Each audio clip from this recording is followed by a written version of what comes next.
We didn't even have any sound. Hi guys, sorry about that. Wait, so we were just talking about. I can't screw this live up worse. You know, I started with no sound. We're just yakking away. We were talking about okay. So I'm sorry. I'm sorry I'm late. You're good. No, I'm really quite undone.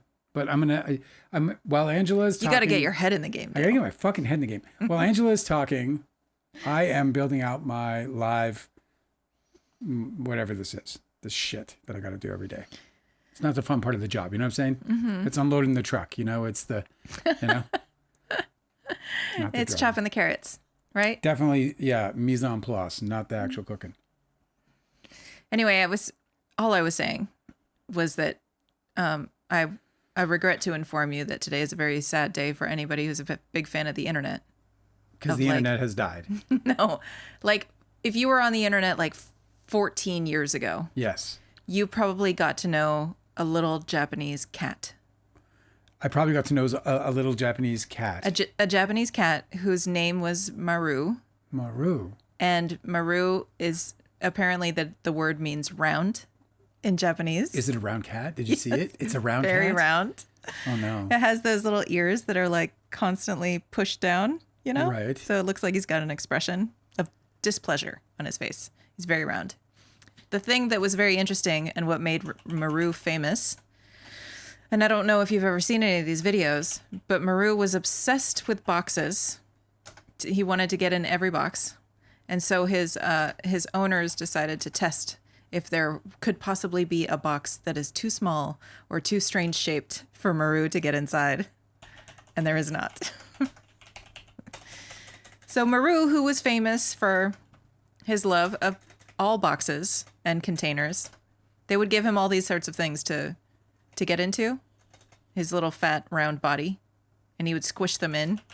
Sometimes if it was a tall narrow box, he would just like stand in there very, very uncomfortably, but he would stay because that's where he wanted to be, was inside the box. He has passed. I knew you were gonna drop this on me, and I was just, sitting here typing and trying to half ignore you. Because I knew you were going to, like, even though I don't know this cat, you were going to drop the bad news. The Maru has passed at the ripe old age of 18, which people on the internet are saying is 88 in cat years. So he has had a long, fulfilling life of existing inside boxes. Well, I do remember this cat. It all came back to me. He's like a tabby with a white face. Yes, super fucking cute cat. Defying good times over this cat's. They discovered that he would do this thing that if you gave him like a box that's like a tube, like the kind of box that goes around cans or something. Yeah. You know, and you take the cans out and then it's like this cylinder of a box. Yeah. That he would take a running leap and like slide across the floor, face first into the box. So there's a bunch of videos of him doing that, doing what he loves. Doing what he loves. And I was thinking about like how you bury a cat like Maru. Like you can't. How do you bury a cat? You obviously can't put him in a box. You have to have the National Guard involved, and you gotta work it. What do you mean? I mean, you can't put him in a box, or maybe you can because he loves to be in boxes so much. Of course, you probably. You put him in a strange shaped box. Perhaps maybe something custom and strange. He went to the big box in the sky. Bobo says hi again. Hello. So that means Bobo was there when I was. Like, oh, really? Yeah. We kicked you out. Yeah, Dale had some technical difficulties he had to fix. Well, I thought I had my space saver up. So you were under surveillance and you didn't know. So I was basically sitting here like vaporizing. Yeah. I was vaporizing. Yeah, you're not supposed to do that. You're not supposed to vaporize on air, so I panicked. I had to delete everything. Yeah, you surveilled yourself. Yeah. Were you surveilling me too? Yeah, we were both just sitting. I mean, you weren't doing anything. You were just sitting there. Oh, anyway, God, I could have been picking my nose or something. You could have.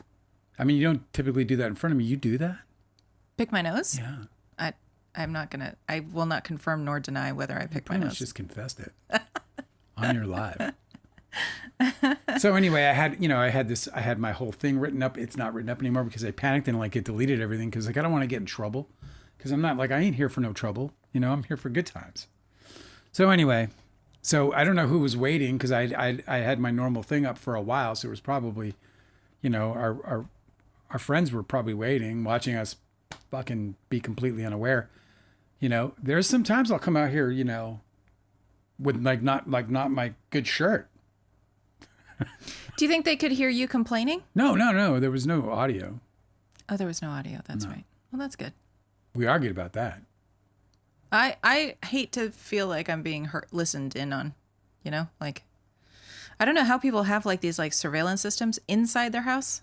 Yeah. Like, I get it if you're like paranoid about a break-in or something, but to constantly be recorded, I feel like that's extremely uncomfortable. I don't know how anybody relaxes if they know that they're on 24/7. What's crazy is that my vaporizer looks like a. It looks like a worse. Yeah, it looks like a worse implement. Yeah, it looks like somebody like in the back alley kind of thing. Worse paraphernalia. Yeah, it looks like worse paraphernalia. Because I use conventional. I don't use like all the machineries and batteries. Wait, you're trying to avoid showing it, but you just showed it. No, it. you can't use it. You can show it. People do reviews all the time. I see. Yeah. So when people do reviews of those kinds of products, they're not allowed to. No, they do use it, but you have to like you get like it's risky business, and your channel can. Risky business. It's risky business. It can affect your monetization. I just don't want to give anybody the excuse to fuck with me because people people fuck with me. Yeah. Do you know what I'm saying? Delicatessen said, "Tighten up, Dale. Tighten up. Get your shit together. What are we paying you for?" So yeah, I haven't been able to say hi because I can't really see the chat. I do see Delicate and Erica. I see Bobo, as I mentioned. Guilty Angel is here. So yeah, we got some folks here. What we're talking about tonight, we're gonna cover anything we want to about Lively V Baldoni. If there's nothing hit. We had a really thorough live yesterday. Like I'm going over it today, and we covered a lot of ground. Like, it was a big review. Yeah, it was nice to talk about something completely different than the news. Sure it was. And today we also can choose to talk about something completely different. different. A couple things that I have just on the thumbnail that I'll go over with you. Diddy allegedly placed $1 million bounty on Tupac and Suge Knight. This according to Keefe D's discovery. Do you know who Keefe D is? Is it Keefe D? I don't think so. It's Keefed. Maybe then. Yeah. Okay. I don't know who these people are. Keefe D is on trial for Tupac's murder. Did you know this? No. Yes. This is going to go down. And he's saying that I didn't know this either. So he's the hitman that Diddy hired? The words I read today were something like he was the guy who like gave the orders. And this guy Keefe D or Keefe D gave the orders? Gave the orders. Keefe D. So he's on trial right now. Well, he's not on trial. He's charged. The trial begins, they say, in February, and I want to cover it. Okay, but this is contradictory because you just said that Diddy was the one who gave the orders. Let me get it all out. Okay. Let me end all that with a finished explanation. So Keefe D is about to go on trial. His discovery has surfaced some kind of communication that I don't remember what it was, but it has some communication, either text, emails, or something. But in this correspondence, he speaks about $1 million bounty that Diddy placed on Suge and on Tupac. Is that fucking crazy? It's a crazy small world. That dude. We have how crazy this world is. We moved to Athens, Georgia, and I got into a dart league.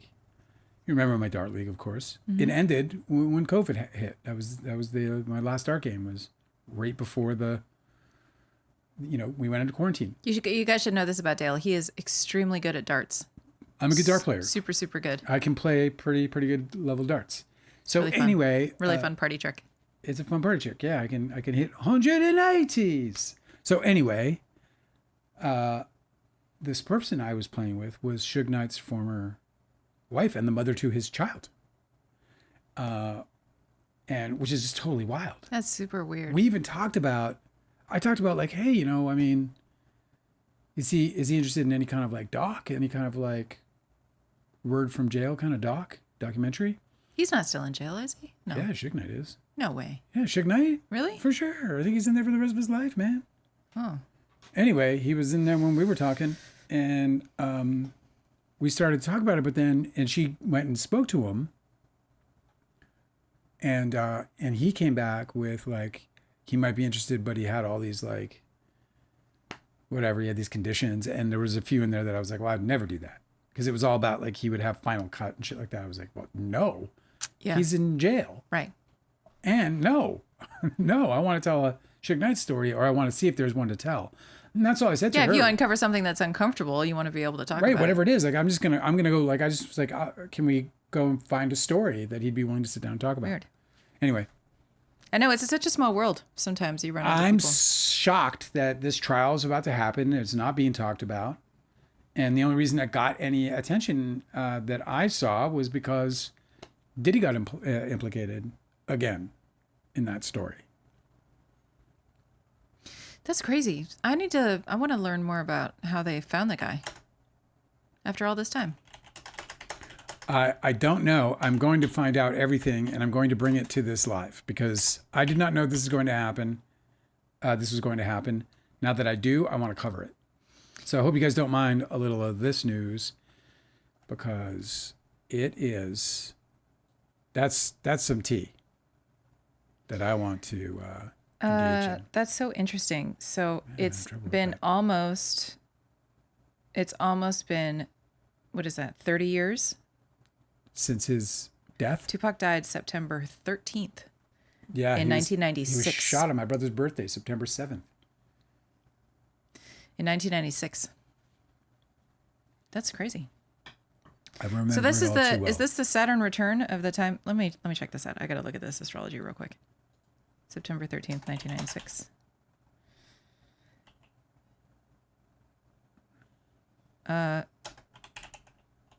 You wanna say something? Hi, everybody. It's so good to be with you tonight.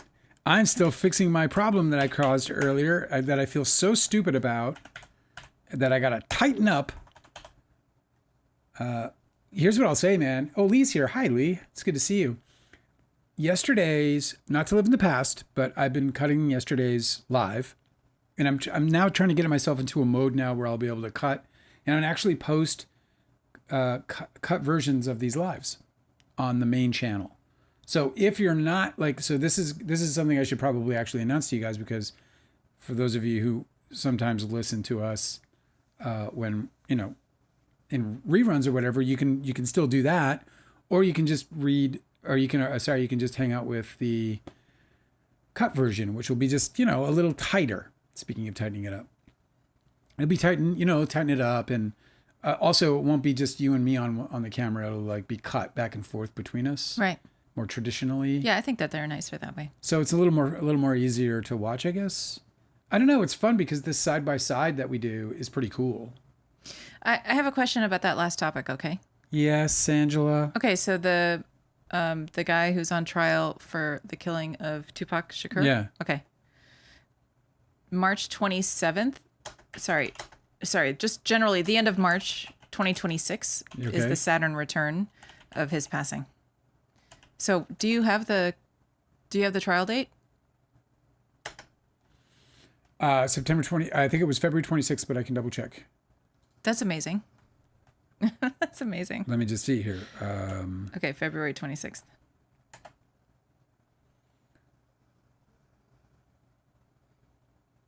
Yeah, that's incredible. That's when the Saturn return begins. Anywho, I could not believe. astrology's amazing. I can't believe people aren't talking about this. This is like this in the UFOs. We talked about the UFOs.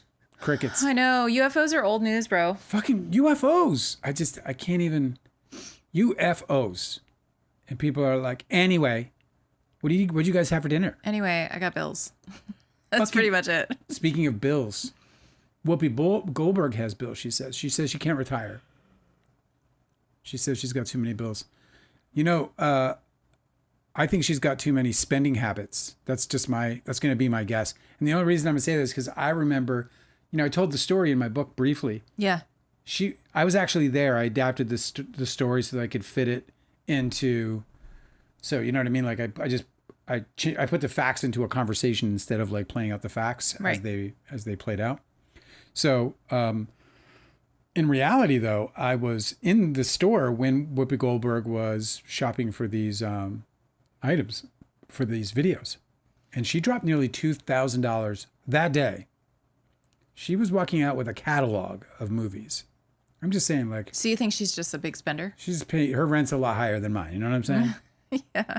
It's Yeah. like, I don't know. Like, I guess you can't retire if you're spending all of your life spending money. Well, I think it was Taraji P. Henson she did a lot of great work, like enlightening people about the expense of being a celebrity. Yeah. Like you have to pay so many people to run basically the business that is you. And there's so many moving parts and everybody has to get paid a ton. And so by the time you actually make your share as the actual, the person who's the brand, it's like pennies, So I think that's probably what it is. It's like she's got a publicist, she has an agent, she has a manager. I don't know who else, She has like, I don't know, some fucking bodyguards, whatever. Right? Yep. So it's an expensive lifestyle. More money, more problems type shit. Probably got bodyguards. She's got, probably, I don't know what you spend all that money on. It's crazy. It's just like when you hear all these people with their money problems, it's like, and I understand, like, to a certain extent, as a celebrity, you don't have the same freedom that I have. You go, you're recognized constantly, so on and so forth. So I understand that there's got to be like additional security in your life, or you got to have like a bit of a fortress. You got to have like a gate maybe on your house. You can't just like be living at the corner.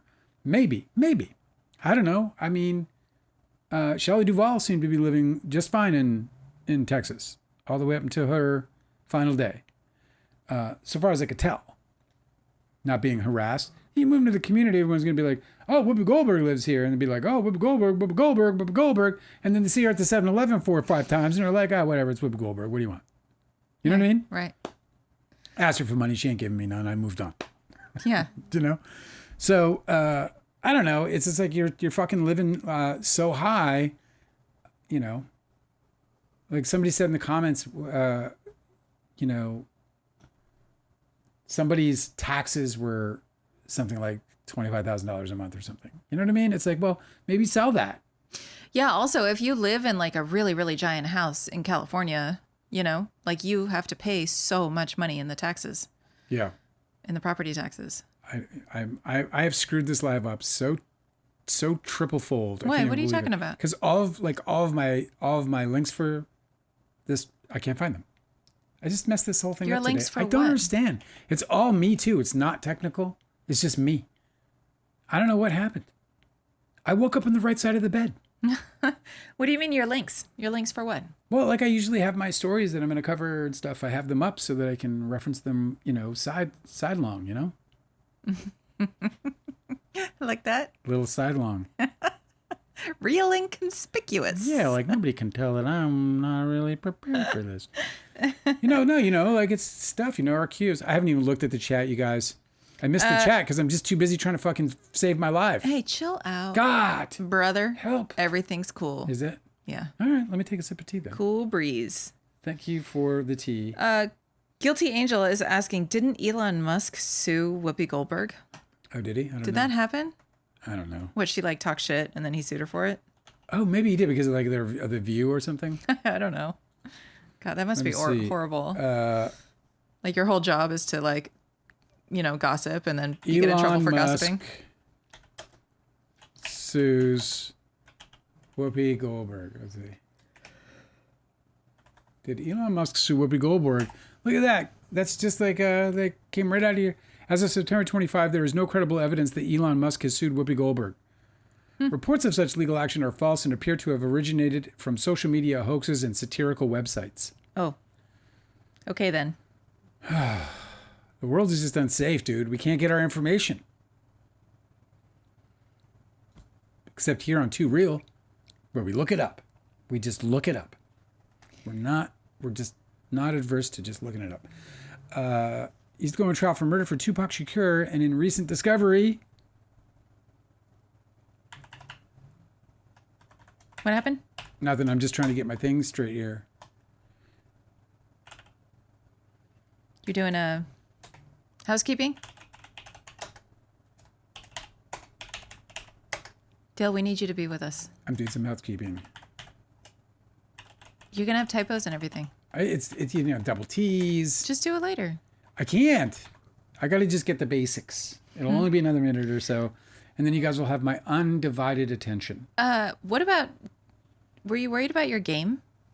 Oh, no. Everything has gone wrong. All right. Well, I got to go figure that out in a second, too. So Keefe D is about to go on trial for the murder of Tupac Shakur. And recent discovery implicates Diddy in a $1 million bounty for Tupac on Tupac. So you try to fucking say this so that you don't get flagged for bad things. And Suge. What do you mean Suge? There's no E in Suge. What are you doing? That threw me for a little I spelled million with millions of L's. I was at a rooftop pool in Los Angeles. I think, like, I don't know if it was like the Beverly. Doesn't it just sound fucking awesome? The Beverly Hotel or something like that. Sounds fucking awesome, doesn't it? I know. I was at a rooftop hotel. No, I know. No, it wasn't. I mean, I've always felt out of place in one of those places, but I had a friend that did not. And she was always hanging out at these rooftop pools at these fancy hotels. And she would invite me sometimes. And I was just like, I do not know how to dress like I belong here. And Suge Knight was there. He was? Yes. Did you like, what up, Suge? No, of course not. You like, can I get you some tea? That dude. With some sugar? He was obviously he was fine. He was just hanging out like everybody else, but Sure. I was scared because he's got a reputation. He's intimidating. And he's intimidating. Yeah, and he's fucking enormous. He's a big dude. And he has like a bunch of really tough looking people around him too. Okay, Like, listen, dude, we shot a Coolio video at the mansion, at Chuck Berry's mansion. Coolio had you guys shoot a music video? We did I didn't. I was a nobody nothing on the music video. It was this guy Louis Nader, who was this good friend to me and believer in me and whatever. So he produced this thing and I pitched in for Coolio. It was the fucking most intimidating fucking day of my life. Oh, really? Like, holy shit, dude. Like, I'm gonna say the word, bro. He brought a gang with him. It was like nuts. I was just like, holy fuck, I just don't say the wrong thing, Dale. Like, I felt like I was walking on eggshells. And it just, these guys were just so fucking intimidating. They took over the place. And I mean, it was like none of us had any claim or residence or anything there. You know what I'm saying? It was like their place. It was wild. John Schindler, who he put the place up or whatever. So he rented it. He came to me. He's like, what did I do? I was like, I'm fucking terrified right now. I just feel like it was wild. I have developed such like a respect for that kind of energy. Like, imagine if you knew that you and your friends could like enter a room and change the attitude. Like, that's real power.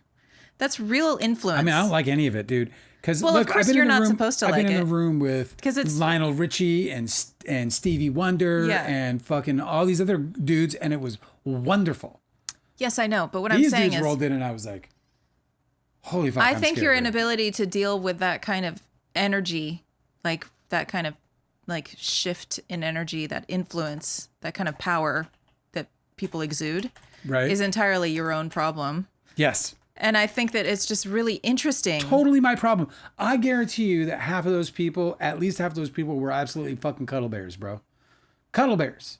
I know. That's what I'm saying. I got thrown into this this state of intimidation. Right. Because it was like, well, you know, he sang the song Gangsta Paradise, and then these dudes rolled in, and I'm like, oh wait, this shit might be for real.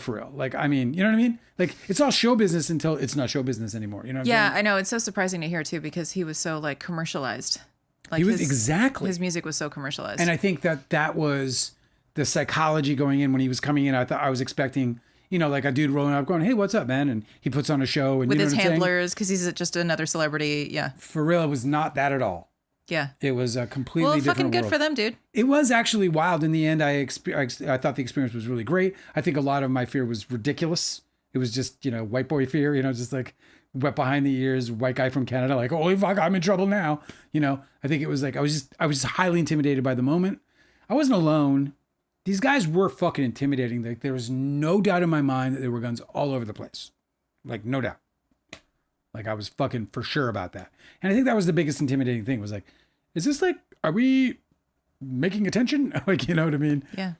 Like who knows who the enemies are at any given minute, especially in LA, bro. Like, you know, LA, I got to LA and within like the first within the first year, I had guns pulled on me twice.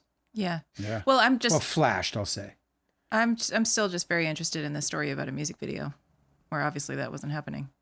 But like, I just think it's really cool when people get together and their energy is like a force multiplier on each other. You know, like you see people get together.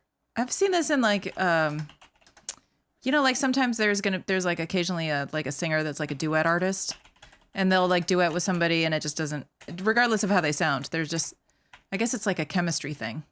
But then there's some people who are like total powerhouses when they get together with another person. It's like a perfect match. Yeah. And I think sometimes some gangs are like that.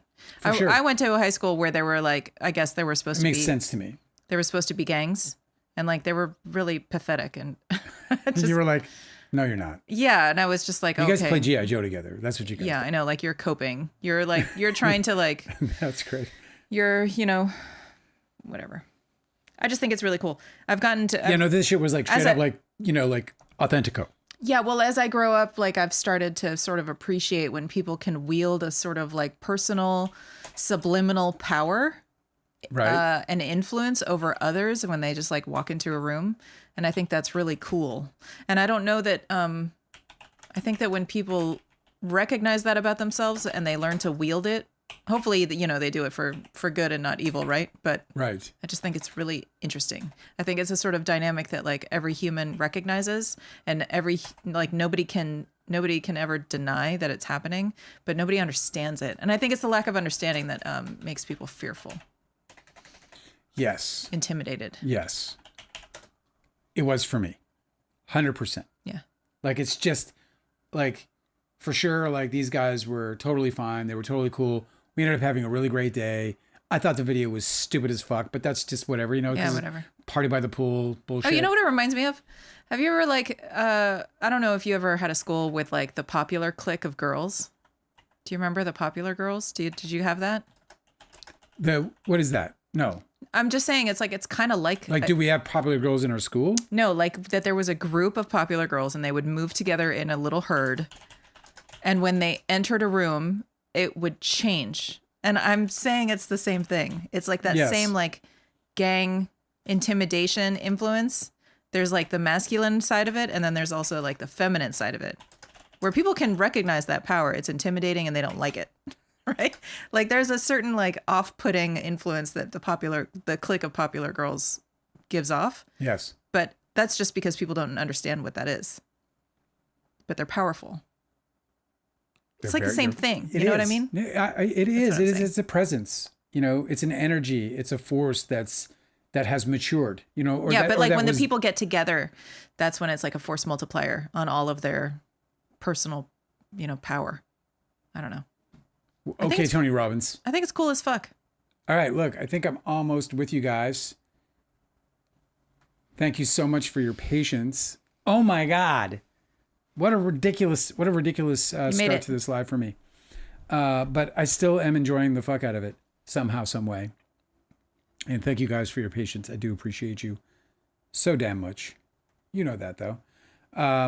Another interesting bit of news, by the way, is that Henry Cavill, this is just something I'm throwing out there because it's something I've been tracking, but Henry Cavill got injured. I have also been tracking Henry Cavill. Everyone has, yeah. I noticed that the first time he walked into our jiu-jitsu class, and I'm not even lying. He walked in and you were like, that's Henry Cavill. And I shrunk. You shrunk. And he was standing there and I looked over at him. I was like, yeah, I don't even know who he is. Dale looked over at me and I was just like a jiu-jitsu gi that was empty on the floor because I had shrunk to this big inside of it. Yeah, no. I was like, I hope he doesn't look over here. You were definitely like, whoa, that is like one hand. Yeah, he's a fucking smoke show. That's like undeniable. Yeah, he's ridiculous. As a fully straight male, I would say he was absolutely gorgeous. So what happened? He was injured, and I'm not saying how. It doesn't appear to be. Is it bad? Yeah, no, it's not. It's bad enough for him to be, or for them to be pushing the production of Highlander into 26 now, which does suck for us, those of us who love this idea of a reboot, especially the cast that they've got cooking. Should we watch the original? What I is would it? love to. Have you seen it? Is it a show or a movie? It's okay. So we will watch it. Thank you for. Is it a show or a movie? I thought it was a show. It's a movie. Okay. Yeah, it's a movie. I remember the reference of there There can was only two be of one. them. There was one, and then years later, there was another one that had Sean Connery in it. Okay. Yeah, not slapping women. He does that in his own time. He does that on his off days. He did that, I guess, right? He's passed. Henry Cavill is so fine, says Kylie DiCaprio, that my eyes hurt. Yep. And also, he's British. He's gorgeous. Yeah. And he's stunning in person. Like, that's not special effects. I think of men that I've ever met personally or been in the room with personally, he's probably the most stunning out of all of them. And I was in Hollywood for a minute. It is really delightful when you see him do those press interviews, where he has to like promote something. Yeah. And it'll be like him and his co-star. And every time somebody did like a super cut of all of the times that he was sitting there and he was just talking, answering the question. And the woman next to him, the actor that he's been working with, is just like ogling him. Cannot. Can't keep their eyes off him. Breaking up marriages. He just walks in the room and a marriage falls apart. Well, I don't think he's even really that interested, which is kind of I'm more saying captivating. he just walks in the fucking room, dude. He was like, yeah, where can I get a Coke? And like 3 people are filing for divorce the next day. Yeah. They're like, I've seen it Saw could the be way better. you looked at him. I've always wanted you to look at me that way. And now I know. Well, he walked in. I'm going to set you free. He was dating Gina Carano at the time, and I kind of judged him for it. Because, she's a little Looney Tunes. Yeah. She's hot as hell, though. Got to admit. The most beautiful woman I ever saw in Hollywood walk into a room? Selma Hayek. Really? It was, well, I guess it's a toss between her and Uma Thurman. Uma Thurman was like, I've heard this about her. like a queen. Yeah. Like I was at this party. It was like this crazy star-studded party with like Angelica Houston and Oliver Stone, and it was an awesome night. I ended up spending a lot of the late night with Angelica Houston and just like a few others. It was like 5 of us. It was a fucking amazing time. But I digress. Uma Thurman showed up. She was all up in Mike Figgis, who had just released Leaving Las Vegas. And if you haven't seen that movie, holy fuck, you got to see that.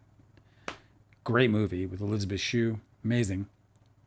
And anyway, she walked in and I was like right up by her, and my breath left me. And I mean literally. She's like captivating, right? It fucking left me. Like it was the first time that a beauty actually like took my breath out I've heard of this me. about her, that she's like a mythical creature. It's like she's like a mythical creature. That she like glides. And then There's and then, like a halo around her that's like a like an aura. When she was like all up in Mike Figgis, like they were sitting at a table across from mine, and she was like leaning into him and just talking like feverishly with him because he was the director of the hour, And I'm not gonna lie, man, I craved it. I was like, I wish I was Mike Figgis, because I just wanted to like experience the conversation, frankly, and just the interest by her. And like, anyway, what a stunner. It was wild. It was wild. That's neat. I've heard that about a few of those, a few celebrities, like who was the guy that, I mean, the woman that Kate, what's her name, that Tom Cruise was married to? Oh yeah, Kate. Yeah, Holmes. Katie Holmes. Katie Holmes. Yeah. You threw us with the Kate. Katie Holmes. I wasn't really sure why she was like. I mean, it seemed like she was bigger in her reputation than the work that she was doing. I was very surprised. Yeah. And somebody said, like, no, you don't understand. If you've ever been in a room with her, one of my, like, actor friends. Yeah. They're like, there's something about her. She's just molecularly, the whole thing she's just changes. completely captivating. You can't take your eyes off of her. It's so weird that there People are have people like a magnetism. Yeah. But it was strange because it doesn't always translate on the screen, No, exactly. It absolutely doesn't. I would say the same is true for Jeff Goldblum. Like, he was somebody who, like, on screen he has a certain magnetism and charisma, and it's undeniable. In person, it's just overwhelming. Yeah, that's so weird. Like, because on screen, like, you're like, okay, this is an eccentric person who's, interesting and attractive, and, obviously that's why he's a star. Yeah. But you said in person that he's just, like, magnetic. It's, yeah, it's not even... That's great, man. It's other, like, I wonder otherworldly. what gives that to people. I wonder whether that's something that you're born with or that you can practice. Get well, Henry Cavill. We need this movie. I'm not a big reboot fan most of the time. This is one I am highly excited for. Bro, that's so cool that he got that opportunity. You know, because he got in big trouble. I've actually referenced Henry Cavill a lot in the talking about Blake Lively, because people are really getting on her case about how she wasn't trying to perform Lily true to the book.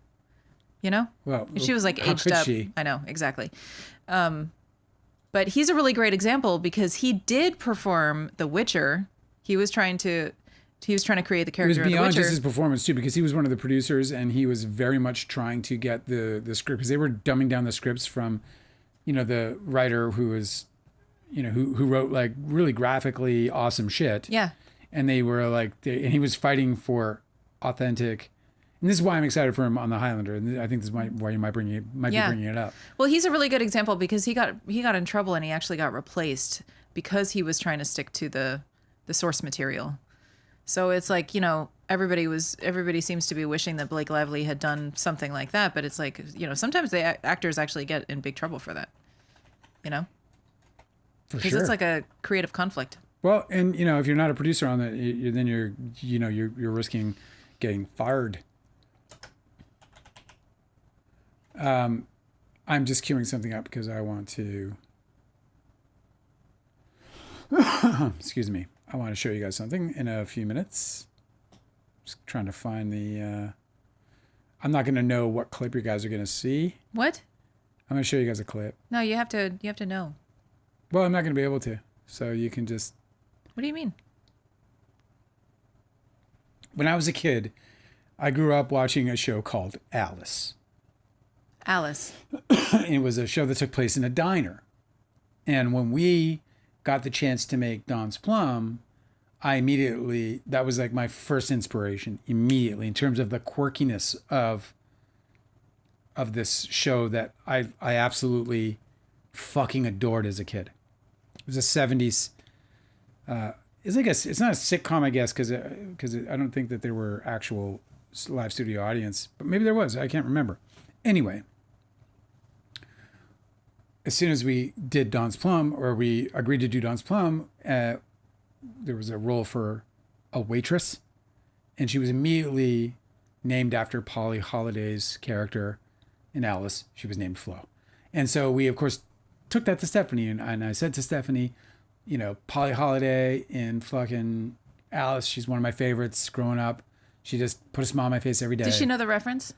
She did. Oh, cool. We were of the same age, Mm-hmm. So anyway, so she played her version of Polly Holliday and added that really cool dimension that if you haven't seen Don's Plum, I won't spoil. And she passed away today at 88. Oh, yeah? Or at least we were told she passed away today at 88. Oh. So, and by that I mean I don't know if she passed away yesterday. I'm just Polly Holliday. Polly Holliday. Did she do other things, or was that what she was known for? Yeah, she was in something huge recently. She's like a grandma in one of them big movies. Oh, so she's still working, or was? Yeah. Let's see her resume. Anyway, it's just like, all my little like quirky heroes are leaving, but they're leaving because what? They're leaving because of old age. Yeah, and I know. It's tough. You can't beat that, Yeah, I know. It's so, everything that we do all the time always seems so permanent, It's so jarring when you're reminded that it's not. It sucks. Yeah, it does suck. So she worked all the way up. Well, I don't know. Anyway, yeah, she worked up to 2010, I guess. So I guess she retired at 78. She was like, you know what? I've had enough of this. Yeah, I bet. Bust out the popcorn. She was, that's right. She was known for playing, I was like, something recent. In 1998, she was in The Parent Trap. Oh. But she was, so she did like bits on TV, she did like 5 episodes of Home Improvement. And look, it died out for her, That's sweet that you loved her and that you remembered her. Yeah, Polly Holliday, bro. She's the good stuff. And she is passed. And so I thought, we'll play a clip for her. Play a clip of, Jesus. Everything's broken, Angela. My mouth is broken. My brain is broken. My headaches are getting better. Yeah, that's good. Not completely gone, but when Dale first started getting headaches, he asked a friend who asked his father, who was a doctor, and he was just talking about it. And you described all of your symptoms because you also had you had gotten hives too. We found out that it was like a food allergy type thing. Many different allergies, but yeah. But this was when it was like a new friend of yours, and the doctor's advice was, well, he's probably being poisoned. And I remember you telling me that and being like, oh my God, like what if Dale suspects me of actually poisoning? No, you're right. He was a doctor. He was a doctor, and he was like, well, it sounds a lot like he's being poisoned. And I was like, oh, this could be so bad for me because there's nobody in your life who would have ever done that except for me, like that could ever do it, you know? No, of course we were both. So I was like, oh my God, this could be so bad. Like, what if he actually believes? Of course he's going to believe a doctor. That's where, I previously mentioned the stirring the tea with matches or whatever. Yeah, right. Stirring the coffee with matches. All right. Do you want to put your headphones on and we'll play this little clip for a minute? Oh, you got your headphones on. I forgot. I'm all ready. You're all set. All right. Here's a little clip from Alice. I hope. I mean, I know Polly Holliday's in it. I just hope it's a good enough clip so that you can kind of get to see her a little bit. Let's see. Here we go. And let me get this on. We have been cutting our pies in. I can't hear anything. To 6 pieces. No. But now we are going to cut our pies into 8 pieces. That's the big news that you have for us. Yeah. That's wonderful, Mel. For you, but not for us. We want more money. You want more money? You got it. Same pie. Same price per piece. More servings, more tips. You turnip. What's with the bird brain? Oh, I also want to tell you, I'm thinking about watering down the chicken soup. How? You already use chicken like a tea bag now. Look, I'm doing it for you. Mel, would you like to do something for me? Yeah, what? Kiss my grits. And that's what she was famed for. Kiss my grits. Anyway, that was a little clip from Polly Hollidday. You're so cute. Oh man, come on. Like she's wonderful, dude. What a fucking awesome it was an awesome little show. It's so saccharine. I wonder what she sounds like normally. Like, because that's such a big accent to put on. Yeah, well, I don't. Yeah, I mean, I think I remember hearing her hearing her interviewed, and yeah, she did. I expected her to have that full blown accent. She did not, and obviously, and yeah, I mean, anyway. So now I'm gonna follow that up with a little bit of Stephanie from Don's Plum. Oh, sweet. You have it queued up? Yeah, I'm getting it now. Actually, I had it queued up, but I told you I lost it all because something went wrong. Drastically wrong. But so now I have to queue it all up, so you guys will just have to be patient. How many years did that... Do you want to check with chat? I haven't been able to still. Oh, okay, cool. Rita said, hey guys, I'm so confused. Perez Hilton retweeted my tweet about how last week wasn't a win for him. I think he's throwing in the towel. He retweeted your tweet?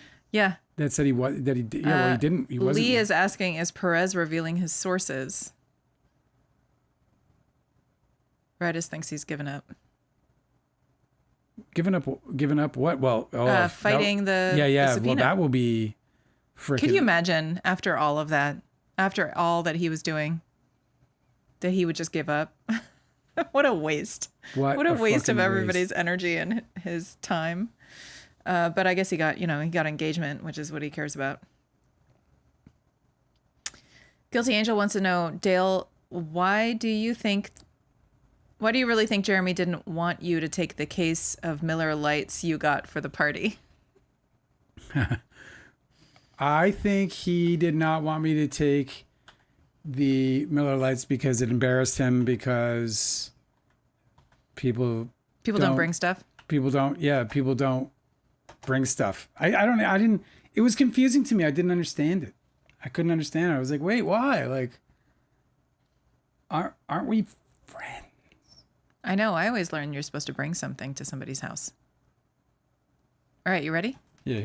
You all queued up? Here's some flow for you guys.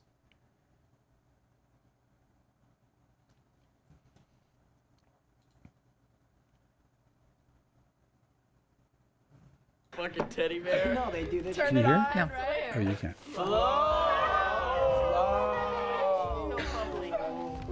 Our little baby. Okay, Flo, before this gets complicated with his order, let me just tell you what I need. I just need an order of French fries and a Coke. Okay, you want Simple. anything on the side? No. Fries and a Coke. Okay. And we're gonna share a side of fries as well. Is that cool?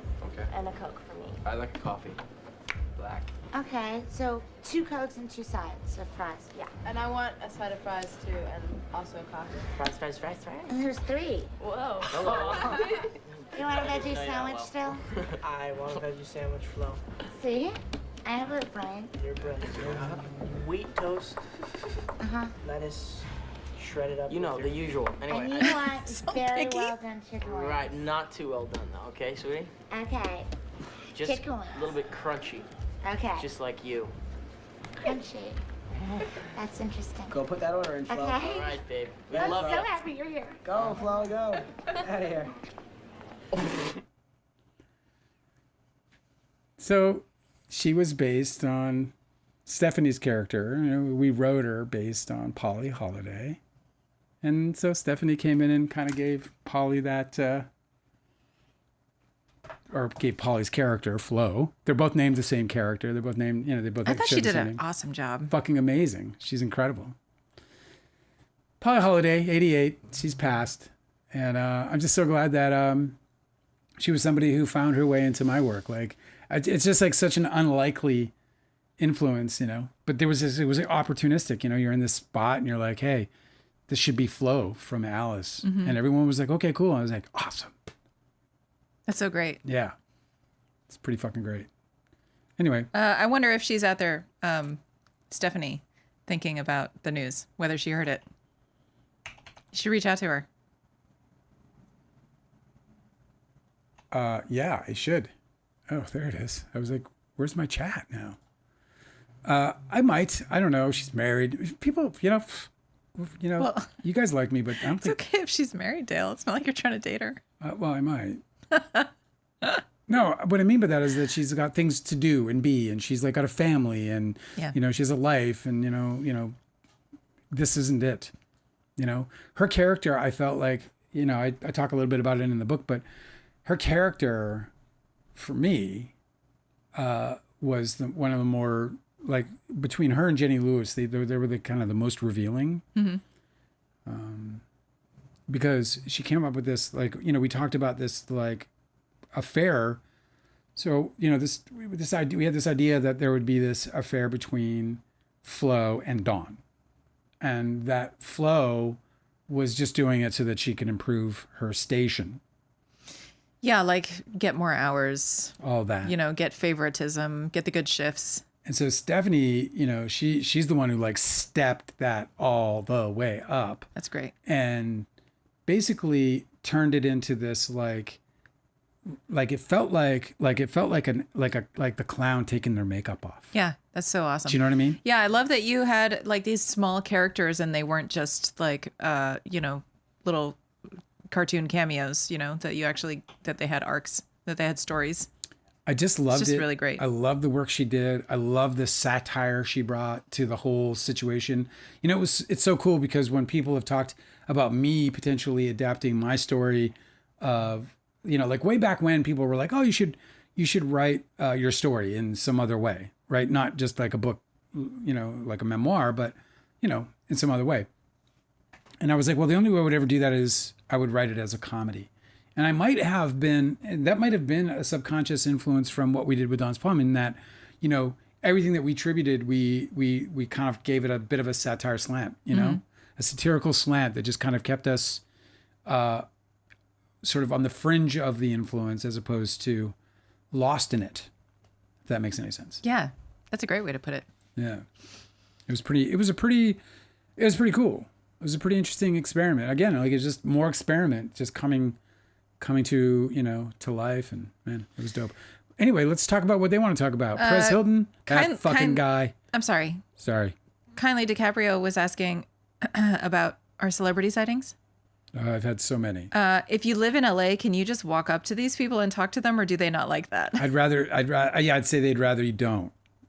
Don't do that. If you live in LA, you learn pretty fast that it just all goes so much better when people don't. If you just act like everybody's normal. No, they want to, you know what they want? They want to be fucking normal. They want to fucking eat their French fries. They don't want you looking. They don't want any of that. All it takes is one time where you're like, okay, I'm going to go and talk to this person because I really admire them and I want to engage with them or whatever. And it goes so badly and it's so awkward. And your retreat just feels painful like every step that you just never do it again. Now, if you're in a party, different story. If you're in a party, right. But if you're at a restaurant. If you're in public and they're just like running errands or some shit, you know, or worse, like dining with their friends. I've never done it in my life, and I've seen so many in public, and even in semi-private situations, I'm very select about, you know, who I might. If I wasn't introduced, I probably didn't do shit. Yeah. But you know me, bro. I couldn't fucking come on. I'm such a coward in those situations. Oh, my name is Dale. Blah, blah, blah, blah. You know, I think you're better off because, you know, people don't want to be fucking bothered. Yeah. Like there's a lot of people who I think just in general, like if you are known for your work and you're not at work, sometimes you don't want to get like stopped and talked to about work. No. I used to run into people that I would like were regulars at my coffee shop or the diner that I worked at or whatever. And they would talk to me like we're friends because I'm a friendly person at work.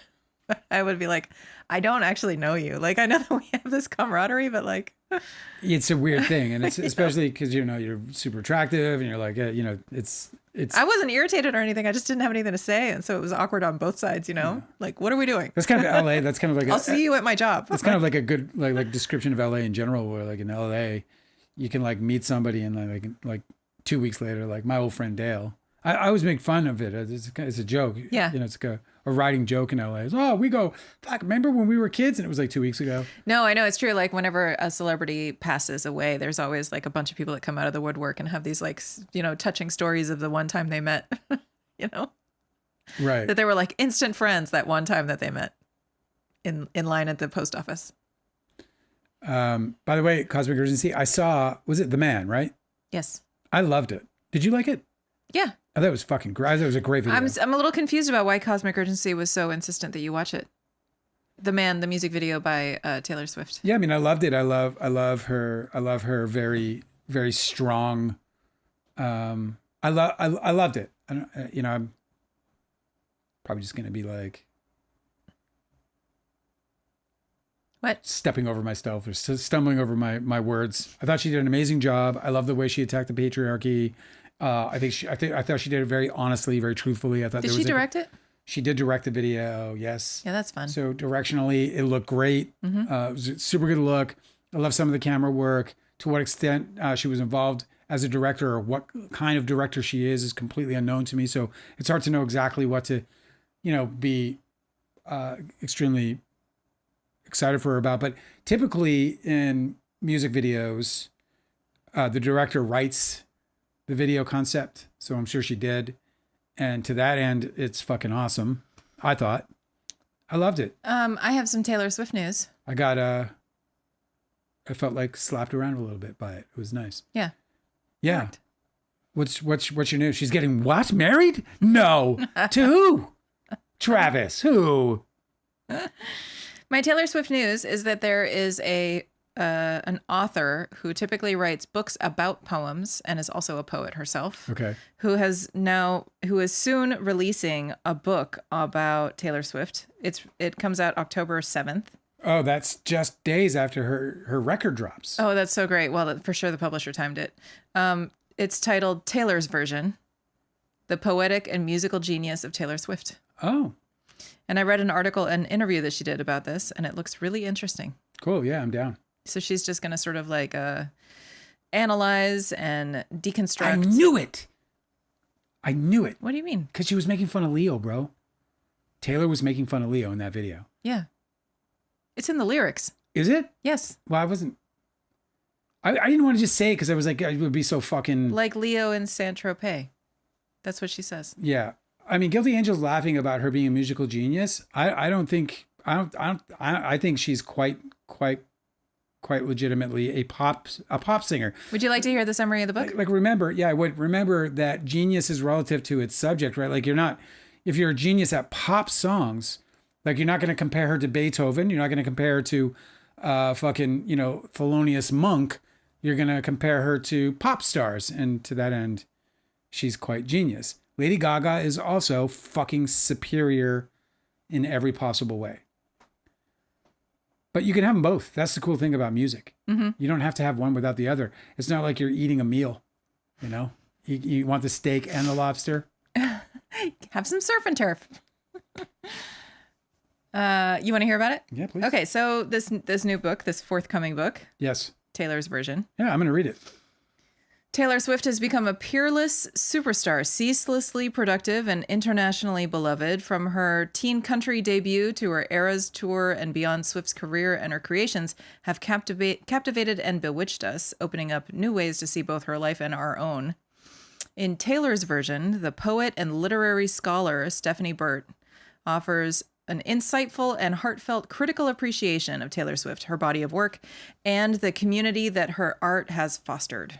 Drawing from her 2024 Harvard course called Taylor Swift and Her World. She taught a course at Harvard on Taylor Swift. It's amazing. People can just do shit, bro.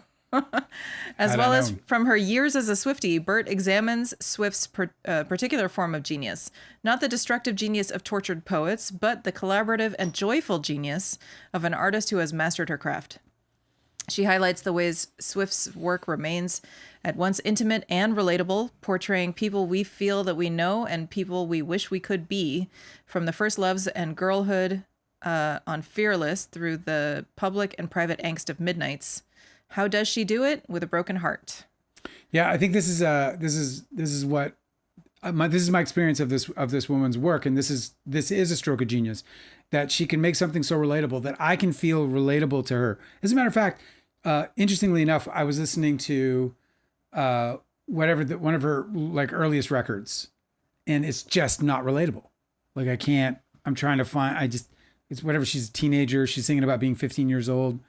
And it's not, I'm like, I also have that experience because her 15-year-old description is very different than my 15-year-old experience. So I just can't relate either. She's telling a story about a very specific type of person and a very specific, teen experience. And it's great, but I don't find that very relatable. What happened? Nothing. You look like something happened. Do I really? Yes. Nothing happened. Something terrible. No, I'm very happy. Anywho. Tracing a path through the eras, Taylor's version shows what Swift has created, how it works, and why her songs will endure. Get your copy October 7th. I probably will. So fucking Cosmic Urgency, that's so amazing, dude. I knew she was fucking doing Leo, but I didn't want to say it because I felt like I was gonna. Dale, it's so obvious. It's in the song, the lyrics. I didn't hear it in the song. Okay, you didn't say anything. Why didn't you say anything, Miss Obvious? Huh? We have talked about this before. That song? We've talked about how Taylor Swift sings about Leonardo DiCaprio before. I don't recall that conversation. I mean, unless it was a conversation where we were speaking that she speaks about him metaphorically, or just that never listen to me. That's what it is. This isn't the time. Maybe I should talk to Henry Cavill about this. I bet he would remember. Listen, I would pack your fucking lunch. All right? I would pack your fucking lunch. I'd come home the next morning or the next afternoon, the next night. You'd be like, tell me everything. No, you'd be like, Dale? Yes, Angela? Henry Cavill wants me. No, he doesn't. Be gone. I'd be like, let me get the ham. I'll make you a sandwich right now. Ham sandwich? Ham sandwich. That's the lunch you would pack me? I'd pack you a ham sandwich with macaroni salad. A ham sandwich with macaroni salad and a fucking pickle. And a deli pickle. That's so sexy. Aphrodisiacs and ham sandwiches. Whatever.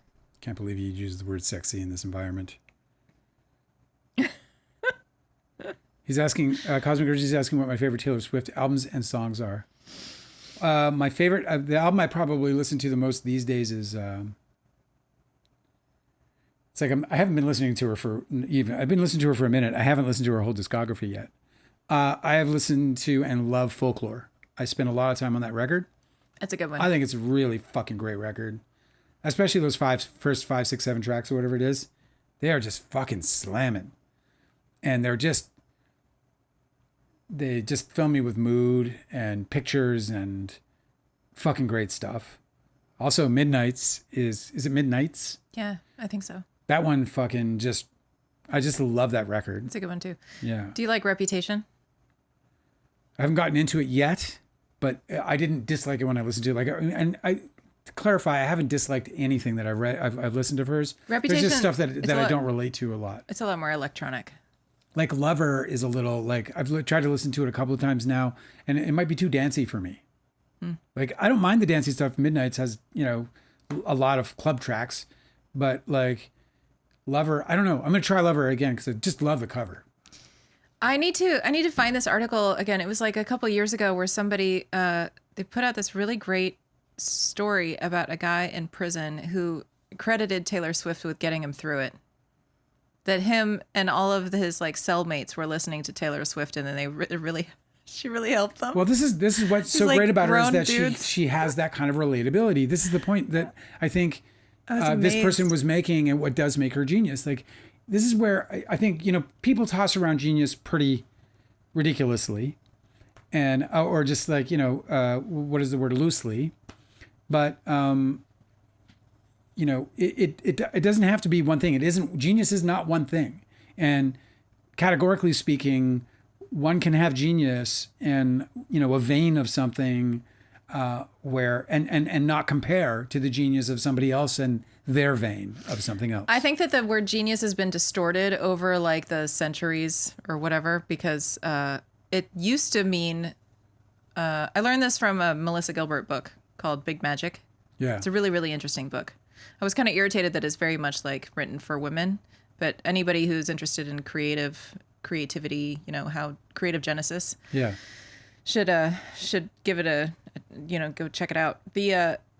She tells a story about how like in ancient, like, I don't know, whatever, Hellenistic mythological religions, right? They just believed that there was a genius that lived without you, and that each person who was capable of doing great creative work had a genius that like hung around them and informed them. It was like your source of inspiration, kind of like your own little private spirit muse.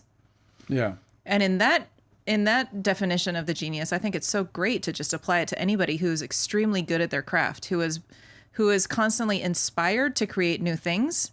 That person is, by that definition, the original definition, that person is very close with their genius. Yeah. They're a genius. I love that. I think it's just a really bad consequence of like individualism and exceptionalism, that we've sort of like distorted the meaning to be that the person themselves is the genius, and that it's like this extremely exalted level of like, I love this, of creation and expertise and stuff. It's not, I don't think it was originally meant to be that.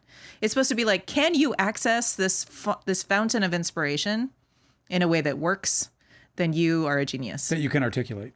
Yeah. In whichever form. If it's music, if it's art, if it's craft, if it's speech, if it's writing, if it's building houses, if it's digging ditches, if it's preserving animals. No, you're totally right. Because like now I feel like people throw around the word genius and they get scolded for it. Like, oh, not a genius. It's like, well, you're making it bigger than I think it was originally supposed to be. We see it now more than ever, like on the internet, like on Reddit in particular, where you just see these people who have these particular skills, like, and where their skills have gone beyond just being like a skillful, but and even beyond artisan. Jesus. I'm sorry. Artistry? I'm so sorry that I'm broken today. I really am. My lips are busted or something. I don't know what the fuck is going on. You're just a little tongue-tied? They're beyond it. I think I got frazzled with fucking up this live. I hate doing that. I'm a better person than that. Don't sweat it. You're good.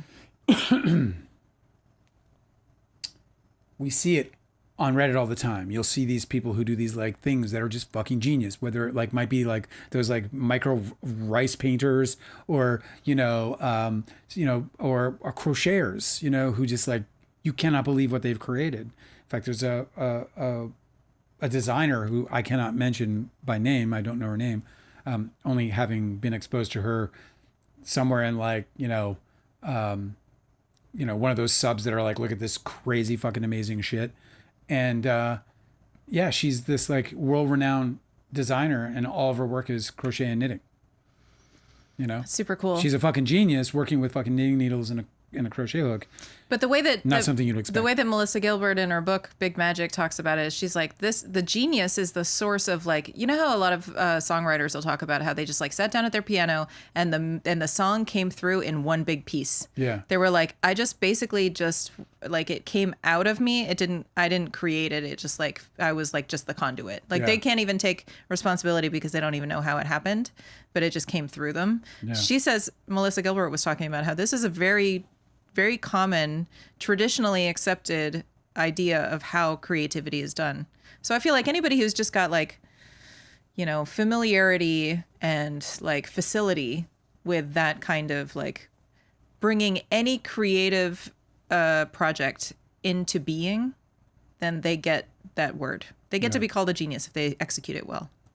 I just feel like, well, I mean, do throw the word around. Like, who cares? I kind of hold it back to like, there's got like a series of work. Like you might have you might have a moment of genius as opposed to being one, for example, right? Like I think that I'm capable of having a moment of genius. I don't think I've had one yet. I think I'm capable of having one because I've exercised myself into a place where if I can get myself in position, if I can get myself in with the right inspiration and the right either collaboration or support system or whatever it might take, right? It's so weird that you say that because I've seen you tap in a way that's like really unexplainable. Like I feel like you are absolutely like in touch with the source, like whatever that fountain of inspiration is. I've heard you have like these writing sessions with writers where they have a problem and that you sort of like babble your way to the answer and then you receive it and then it comes out and they're like, oh my God, that's brilliant. That's the perfect fix. I know. I've seen it happen like 20 times. Yeah, that is a very interesting and different thing though. But like, that's a very interesting thing. And I tried, like, for example, Kindly DiCaprio, I wanted to do that the other day for Kindly DiCaprio and I got a little bit of it, but it's so funny because people, when I do this where I'll go and I'll try to access it. Mm-hmm. And there's this place that I can access, and it's true. I can go to a place where it's like a door opens and then information pours out. Yes, dude. That's that what articulates exactly the moment that I'm trying to create or the interest that I'm trying to create. That's what she was saying. Melissa Gilbert said she was like, this is like cross-cultural, like all across the world. Yes. There has been different cultures that have come up with this same idea. Like this is probably true. This is probably something that humans have an understanding about. That for some reason we've suppressed just because, or we've distorted. I think because we're so interested in individualism. We don't want to share the accolades anymore. Like this is a very individualistic society that we've grown into. I feel like it's a big problem. I believe it's a practice. The whole thing's a practice. It's just like meditative practices. It's just like any other kind of practice. If you sit down and you work, you will open that door. That door is a thing we all have access to. You can't see it. You might, but I bet you we all feel it. And what it is it's that aching and that longing and that belief in something that's special about you or something that you're supposed to do that's special for everyone else. There's this feeling of being greater than your moment, than your current state. That is the door. To me, that's where the door is. And that's, and getting access to that is about, it's kind of like climbing a mountain. And it's interesting because I don't think that we all have the same sort of virtual terrain to get there. Like mine was a fucking mountain. Like I had to climb through it. I had to go through so much to get to that door, including life experience. But even outside of that, in just writing and learning and growing. Are you talking about this book? I'm talking about my ability to get to the door. Oh, okay. It doesn't matter what I'm working on. I can get to the door now on all kinds of different things. It could be a conversation.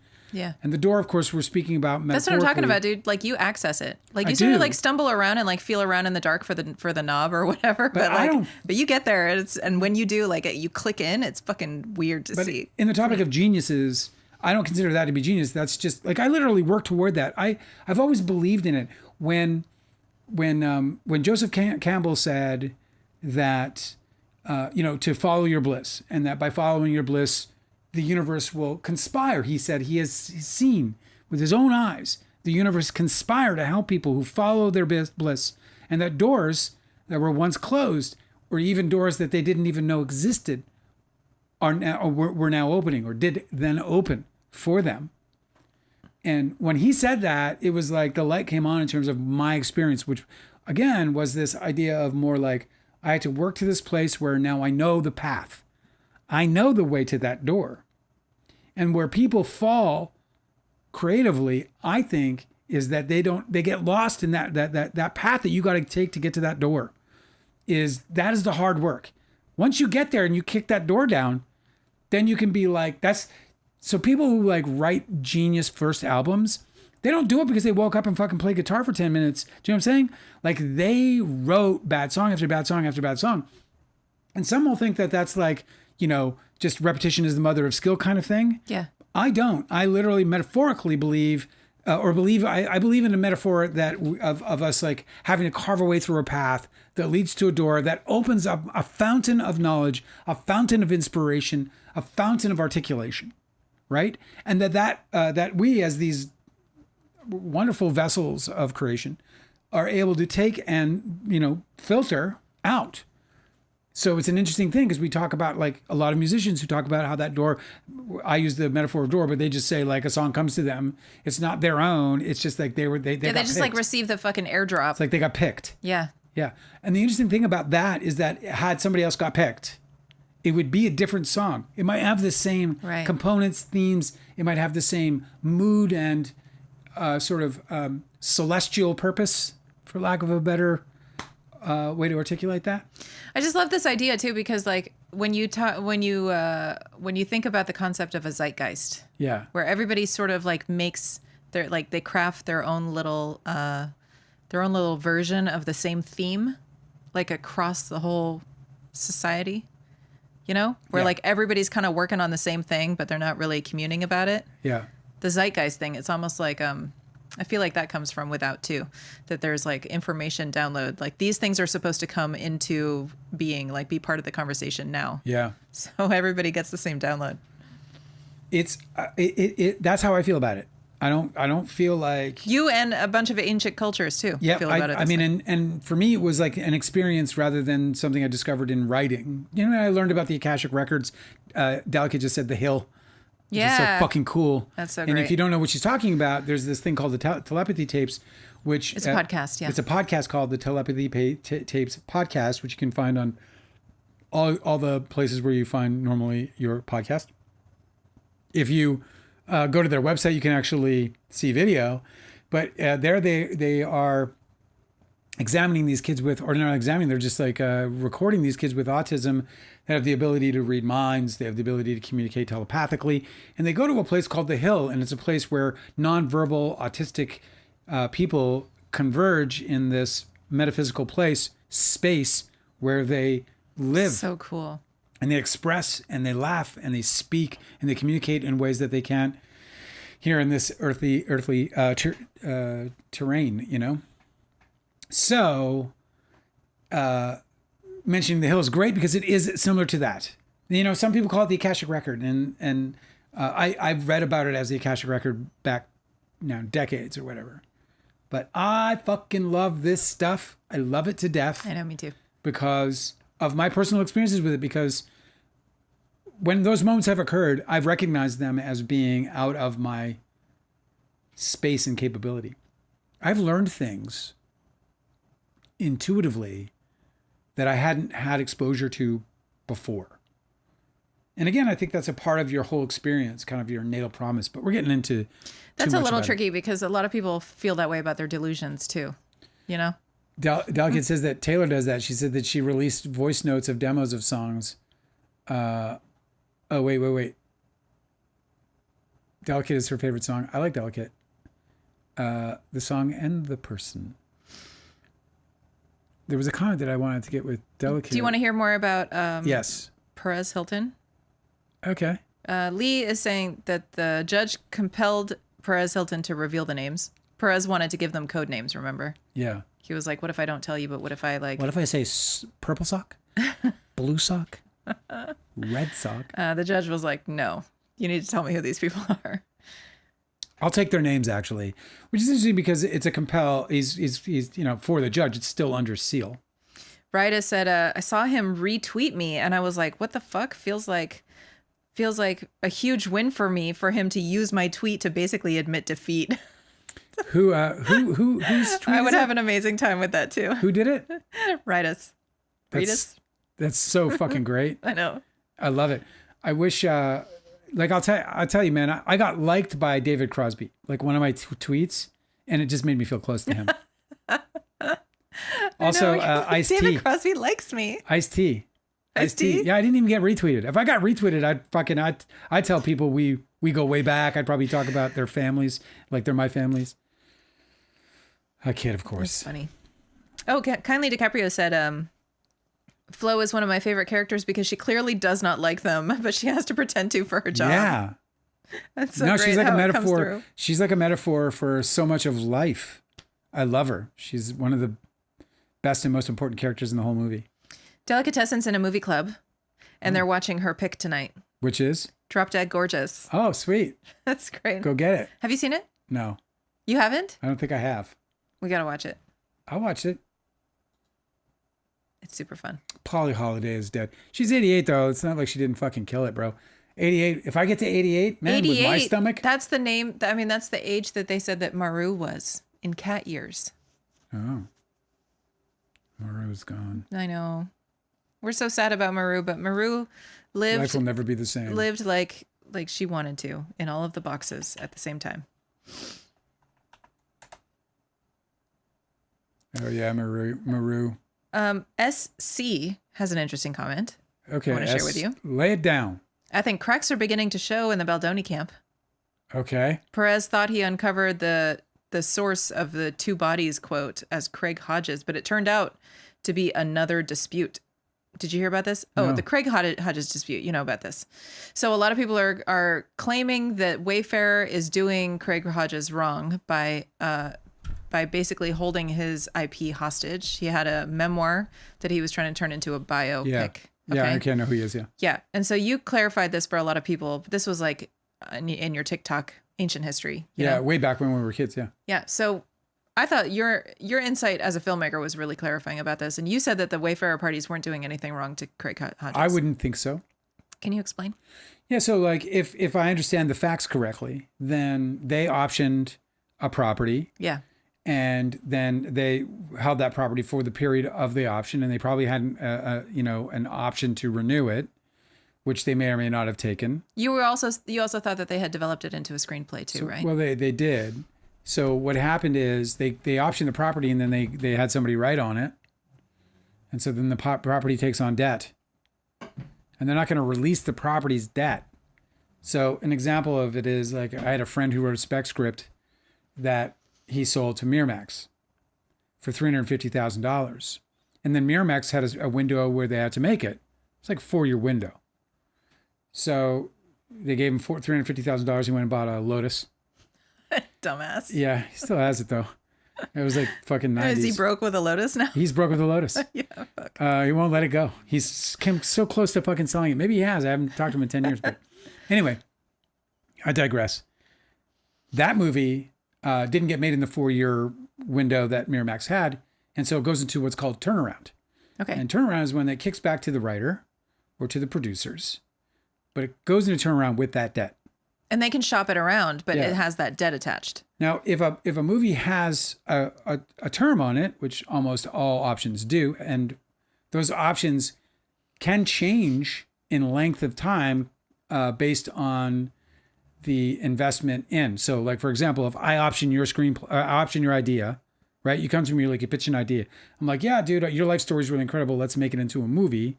I'm going to bring on Johnny Ryder over here, right? Uh-huh. As soon as I bring on Johnny Ryder, I'm now upping my investment in there. And so that usually, or not usually, but can, if you negotiate it, kick in to give you more like time on your contract as well. But to put this into nice, short, succinct ideas, if Wayfair optioned it, then they would own that option for a period of time. There would be no reason to give it up unless somebody's offering them money. Okay. And I wouldn't give it up unless somebody was offering me money. Right. And, as far as it being somebody's story, well, I may give it up if I didn't have... Apparently, the reason why they're not making it is that they have creative differences about how it should be made. And so Craig Hodges was like, okay, just give it back to me. And Wayfair was like, okay, fine, but it's got all this debt. You owe me money. That's how it goes. So, yeah. But this is always the way it goes. Like, that's never not going to happen. No production company is going to put debt on a movie or a screenplay or any kind of IP and then just dismiss that debt and give you your IP back. That's never going to fucking happen. So as soon as that project's basically doomed. And this is why you have to be unless he wants to make it the way Wayfair wants to make it. Like if he doesn't want to play ball, ironically, with them, then he's pretty much going to be fucked in that property because once it has debt, it's just an entirely unattractive thing. And this happens all the time everywhere for every project that you set up. As soon as if they bring a writer on board, this is why what I was going to say is very important to say. It is so important who you try to get into business with. If you got an idea, if you write an idea, if you make a movie, you've edited it, it's ready to go. You've taken it to a festival even without representation, and the festival took it on and they put it up, and some acquisitions executive was there and they're like, we like your movie, we want to put it out. Every circumstance where you're going to engage in that any kind of an agreement that has to do with your project, you have to think it through so thoroughly. You have to make sure and vet so thoroughly every prospect that you have, because as soon as you set it up, it's going to incur debt that will be attached to that property. So even if you have any kind of turnaround rights, which if you have a good lawyer, will have turnaround rights, you're still going to have to turn around with a bunch of debt. So that movie got picked up. That movie I was telling you about, that script, Miramax paid $350 for it, got it back. Okay. He had now $350,000 debt on it. He took it to Mel Gibson before Mel Gibson, dropped his racist stuff. Yeah. And Mel Gibson loved it. He took on the $350,000 in debt and then added another $275 for a rewrite on the screenplay. Didn't make it after the rewrite. No way. So 10 fucking years later, we're in a situation where we've got this potential to pitch it. We pitch it, but we're walking in with $700,000 in debt. Oh my God. Sitting on the project. Impossible. So everyone that we brought it to, they were like, we love it. This is great. It was we had this, it was a heist movie, a Vegas heist movie. And so we were, we had to constantly we didn't. The writer had to constantly update it through the decades. You know what I mean? Oh, yeah. Because it's just carrying all this debt. Yeah. So Wayfair, in my opinion, probably didn't do anything wrong there. They're probably just acting standard. If they're going to say, if you want your project back, you got to pay me for that, man. I mean, I invested in it. If you think we have creative, and in creative differences, I'd even be more upset about it. Because if you could fucking make a movie, you would have, buddy. You know what I mean? Get the fuck out of here, Yeah. And that would be my position if it got to that point. Because I would then be like, hey, bro, I'm going to take this to screen. There was a guy I was going to adapt his life story at one point. And when we began negotiating, I told him, I have to have complete and total latitude to do whatever the fuck I want with your story, because there's going to be parts of it that isn't interesting. There are going to be parts of it that isn't going to translate well on screen or on a screenplay. And I'm going to need to, be able to adapt that. And if you're uncomfortable with that, because this is going to have to be based on your story. Right. Because as cool and interesting as your story is, if I wrote it flatline, like you're, in a linear actual unfolding of your life, it's not great. It's just another story that's being told at the bar next to a guy who has some interesting history. You know what I mean? But if I'm going to make a movie that's going to get people engaged for 2 straight hours or an hour and a half, I'm going to take some liberties. I'm going to change some things around. I got to. And that kind of is why all these things become so fucking important, so critical when you're going to get into business with somebody. But and again, even though they got into business with Wayfair, it doesn't mean that Wayfair did anything wrong by not making the movie. Most movies that get optioned don't get fucking made, by and large. I mean, it's not even close. That's so depressing too. Can you imagine? I have so many friends with fucking movies set up that never got made. Movies set up, fucking hundreds of thousands of dollars. This is why you have no idea how many, literally, it's got to be billions of dollars by now, but it's certainly hundreds of millions of dollars in the last 50 years, just gone in options. Not just the value, but the stories. What's these are amazing stories that aren't getting told. What's for one Terrence reason Malick's movie that he wants to make? Not Terrence Malick. What's his name? Brazil. Terry Gilliam? Terry Gilliam. What's the movie he was wanted to make? What was it? There's a movie he's always wanted to make. Well, he wanted to make Lost in La Mancha. He ended up finally making it, but it took him like fucking 20 years. 20 years. Yeah, well, because he kept like crewing up, and then there would be like incredible disasters the entire time that they were filming, and they had to just quit. He made a documentary about it called Lost in La Mancha. But I think, I forget, it was a Don Quixote movie. I don't know what the name of the movie was supposed to be. I can't remember. Anyway, he ended up making it, but, it didn't do anything. Conley DiCaprio's asking the $64,000 question, but how do you know who to trust? You fucking don't. You don't. You don't. You just got to go through the process. The vetting process I'm talking about is a process that allows you. Here's the thing. How do you know? Here's the one person you can't trust the most, and that's yourself. Do not trust yourself. What I mean by that is always be aware that you're going to fall in love with any situation that sounds good to you.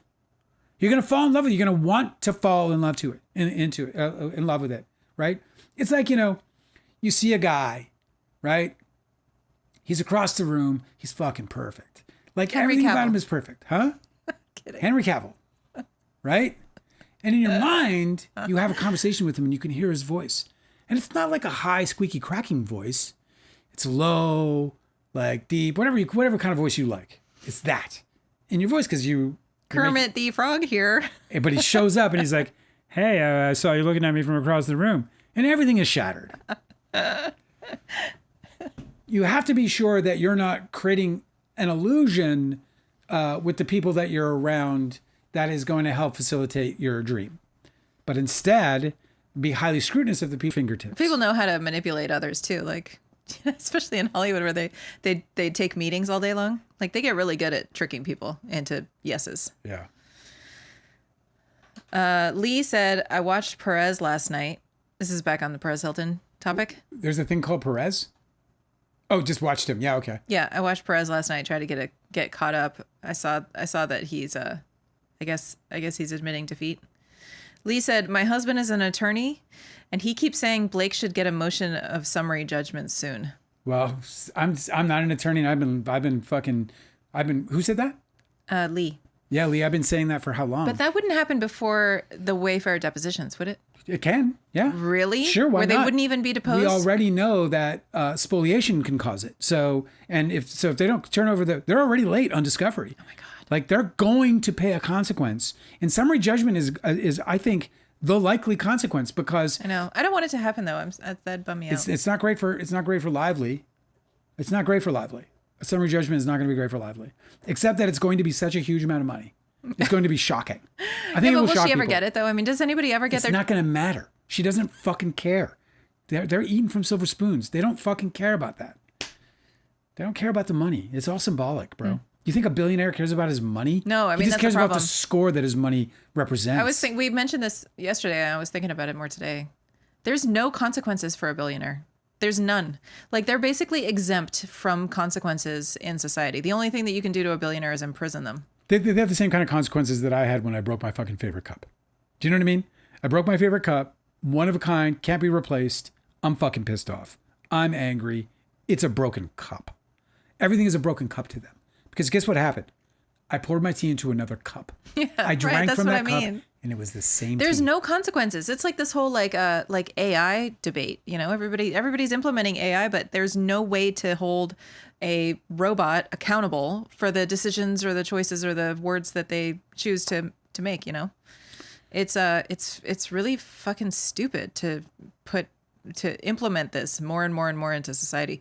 And like billionaires, like has nobody really contended with the fact that there's no consequences for any wrongdoing for these people? Like, oh, okay, a fine. There's nothing we can do about it. A fine, I'll pay it. Dude, oh, if they damages, can- I'll pay it. I don't care. You know. Listen, if they can successfully look, Epstein got busted in like 2006, and nobody has gone down except Ghislaine, and that was just recently. Yeah. Nobody went down in an international conspiracy to abuse children. I just don't think that it's very Children. I know. I don't think it's very healthy that we have untouchables. You know. Of course not. Nobody It's wants like- that. Like, Hey, can I take over and do a little poll real quick with you yes, guys? of course.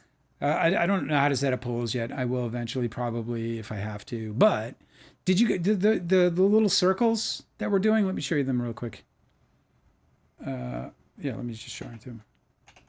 Do you guys think these are the circles that are me and Angela there? Are they too? Should I be closer on our faces? What do you think, Angela? Should our faces? Because we're gonna do the horny growl tomorrow. I can't see it. Oh, okay. So. Or do you want to see it again? That's the chat, and that's your. So your question is, do people like the circles? Should the circles be closer? Lisa's here. Hi, Lisa. Dale, what's your You question? don't have to apologize. I'm saying, do we need to be bigger in the circles? Okay, but you don't have the circles up anymore. Here, let me do it again. Come on, kids. Can you put something interesting on your screen? No, not really. Here, Why don't you close your chat and just have it be a full screen of these two? All right already. All right already. What do you think? You guys tell me. Because we're going to do the horny growl tomorrow. Fuck it. We'll just do a dress rehearsal. If it sucks tomorrow, we'll just do it again. You guys are going to get double. Well, the thing about the circles is see how your circle is over her face. In this instance, yeah. Right, I know. So it's a little tricky to find out. No, it's not. I know, but how do you plan to have us on the screen and not have it cover up what we're talking about? I think a lot of people will put their little self, pick their camera up in the corners or down in the corners. Okay. Yeah, well, we'll get into those texts. As far as the picture goes, though, do you guys like the picture? Is it fine? And then we'll figure out position. Yeah, I might do a whole different thing entirely. Who knows? I like it. I think you should put us lower, over your controls, so that those aren't as visible. Okay. I don't know. I would like to know what other people think. They're never going to tell you, Angela. Okay, can I ask you more questions from the chat? Yes, please. Cosmic Urgency is correcting. You said Highlander is both movies and a show. I first knew it as a show. What do you mean a show? Highlander. Well, it was a show TV after show. the movie. Yeah, that's true. It did become a show. That's true, but that's not what I'm referring to, Cosmic Urgency. By the way, we already talked about The Man. I loved it. It's about Leo, dude. When he was walking past all the hot chicks on the boat. Yeah. I hope she reads my book. But that's where the lyric is. She should read my book, dude. She's a reader. It's a good enough book. I mean, she'll totally enjoy it. I think it's really interesting that she rhymed Saint-Tropez. She did? With what? Let's see. I'm in the lyrics now. She got gauche in there too, and Did she? and not in that song, but Okay. And they would toast to me, let the players play. I'd be just like Leo in Saint-Tropez. You don't recall hearing that? no. Well, I wasn't. No. What are you judging me? Is that what's happening? What's it like to brag about raking in dollars and getting bitches and models? Oh man, read my book, lady. And then call me up and help me. Just call me up. All you have to do is come to the live once, and we'll be just on the map. Okay. Oh Lord. The chat's been fun tonight. Yeah, they've been really great. It's because it's just us, when it gets all crowded with these other people. Guilty Angel wants to clarify. It's not that I don't like pop music. I just don't like the way Miss Swift performs it. Let's not get it twisted. Taylor Swift looks and sounds AI generated. I know there is some formulaic pop music sometimes. There's sometimes I come across these really great songwriters on YouTube, and they'll deconstruct how a certain band makes their pop songs. It's like a template, Yeah. like a formula. Yeah, it's like poets. They do it. Writers. Stephen King, I mean, did you ever read a Stephen King book that doesn't sound like it was written by Stephen King? Because I haven't. I've read about 35 of 40 of his books, and everyone I've ever read, just like the rest, as far as who I'm reading, there was no mistaking it, Yeah, I also think that a lot of Taylor Swift songs are sort of she uses influences from other artists, Folklore sounds a lot like Lana Del Rey. And then, she's on it. Yeah, right. Like they're friends. So she Snow made her on the beach. Yeah. I don't like that song. I know you don't like that song. I like it. Yeah, well, we all are influenced, sometimes our influences are unknown to others, and other times our influences are well known. And I guess it's all about how, some people are, I don't think she's a mimic. No, me neither. So. Erica said, Reputation is such a banger, no skips. I gotta get into it. Cosmic Urgency said, Speak Now, 1989, and Tortured Poets Department are my faves. Tortured Poets is one of my favorites. I love that record. I think that a lot of people, anyone who thinks that record is crap is missing it. It's a great record. That's one of my favorites for sure. 1989, not one of my favorites, but I'm going to try it again. Delicatessen said Reputation is my favorite, but some 1989 songs are my favorite, like Style. I don't know that. Do you know that one? No, I've listened to that record a couple of times, but I couldn't name them by track. Delicate said that Delicate is also my favorite song. It's a track 5, so it's vulnerable. What does that mean? I don't know. Numerology, maybe? Maybe. Kindly DiCaprio said, You helped so much. Also, we have started brainstorming, so I'm really excited. Yeah, that's great. It's all about that. It's all about like create a writer's room, man. Just be jamming. Be inspired. Don't be afraid. Kindly DiCaprio is asking, wait, so does that mean telepathy is real? Yes, telepathy is real. It's fucking real. You should listen to that podcast. It's so exciting. Telepathy tapes. It's not just exciting. It's empirical evidence that telepathy is real. Yeah, super cool. It cannot be denied. It's so neat. There's no unless every single subject that she interviewed was in on the hoax. It cannot be denied. Telepathy is real. Extraterrestrials or other intelligence, non-human intelligence is real. Dale, you misspoke. She said that it couldn't possibly be, even if every single person that they tested, that they did these experiments on, even if they were all in on a hoax, they accounted for that in their experimentation. I know. So it doesn't. It's hoaxless. Real. It's real. It's so real. It's real. But I'm saying she would have to be the hoaxer.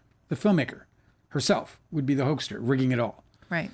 That's the only way. The only way that this is a lie is if this filmmaker is making a hoax. It's called the Telepathy Tapes Podcast. I hate fucking saying it. I just hate it. I wish you'd have just left the tapes part, the telepathy podcast. Even now, it fucks me up. Kindly DiCaprio said, is the podcast a metaphor or do they actually do that? They actually do that. No, they actually and if you go, telepathic. There's Telepathy Tapes is a website too, and they have videos of the experiments. So go to the website because that's where it's so crazy because like this woman will be like holding up a card and this autistic child who's nonverbal and can't see what they're doing identifies the card instantly, sometimes before she even shows it. No, before she prompts him to prompts him to do it. That's what I mean. Yeah, so he's basically looking through her eyes. So when she sees it, he sees it. He's looking through her eyes. I know. And it's often with children and their mothers. So there's like a connection there. There's a new season of it too, by the way, which we have not yet started. So I would definitely recommend jumping in on season 1 because you're going to meet some really important characters that I'm sure are carrying over here on season 2. You said check out the podcast. I mean, the website first. I think the podcast is definitely where I would want to direct people because the way I think the website has the way podcast, she unfolds the story is so brilliant. I think that's definitely the way to do it. Yeah, but if you just want to stick your hands in the bowl and grab some shit, you can go to the website and have a ball. The Junk Farm is asking the Craig Hodges thing. Okay. Yeah. Said the Hodges thing is weird though. They're spending hundreds and hundreds of thousands to bury Lively, maybe up to $9 million, and they want to litigate Hodges over $125K. I don't know. Are they litigating? I think they're just holding on. I think he's just crying. They're not going to litigate Hodges. I think he's just crying about how they're holding on to his property and they won't release it without this debt. If they are trying to say that, look, all I can tell you is that no production company releases films without a deal on the debt. Yeah, the Junk Farm said, and as far as I know, the option is up. Hodges thinks it's his, and they are adding fees not in the contract. Well, that's something he can dispute. Yeah. I mean, obviously, accounting is something that he should have access to, and he should have, and this is where, again, it's like getting business with the right guys, because if they fuck you, they fuck you, man. Kindly DiCaprio is like, but how do you know who to trust? And the Junk Farm goes, not the guy who keeps getting sued. Yeah, don't for trust the guy. stealing terminal patient scripts. Well, and this is a part of due diligence. Well, that's an interesting thing to say because you do have to You have to do due diligence. One of the things you can do is you can ask, have you ever been sued before? And if they say no, make sure that you have a record of that. Yeah. Because then, because if they're lying, right. Then you just won your case. The junk farm said that if this is about what is it called? Summary judgment. Okay. The junk farm said if a jury decides, then she gets way more money. This case is going to piss jurors off. Yeah, well, it pissed the judge off already, dude. You know what? I know. He might do you know how much pissed off a judge gets on a summary judgment? Oh my God. What if she owns Wayfair? What if he's like, Bro. that's your company now?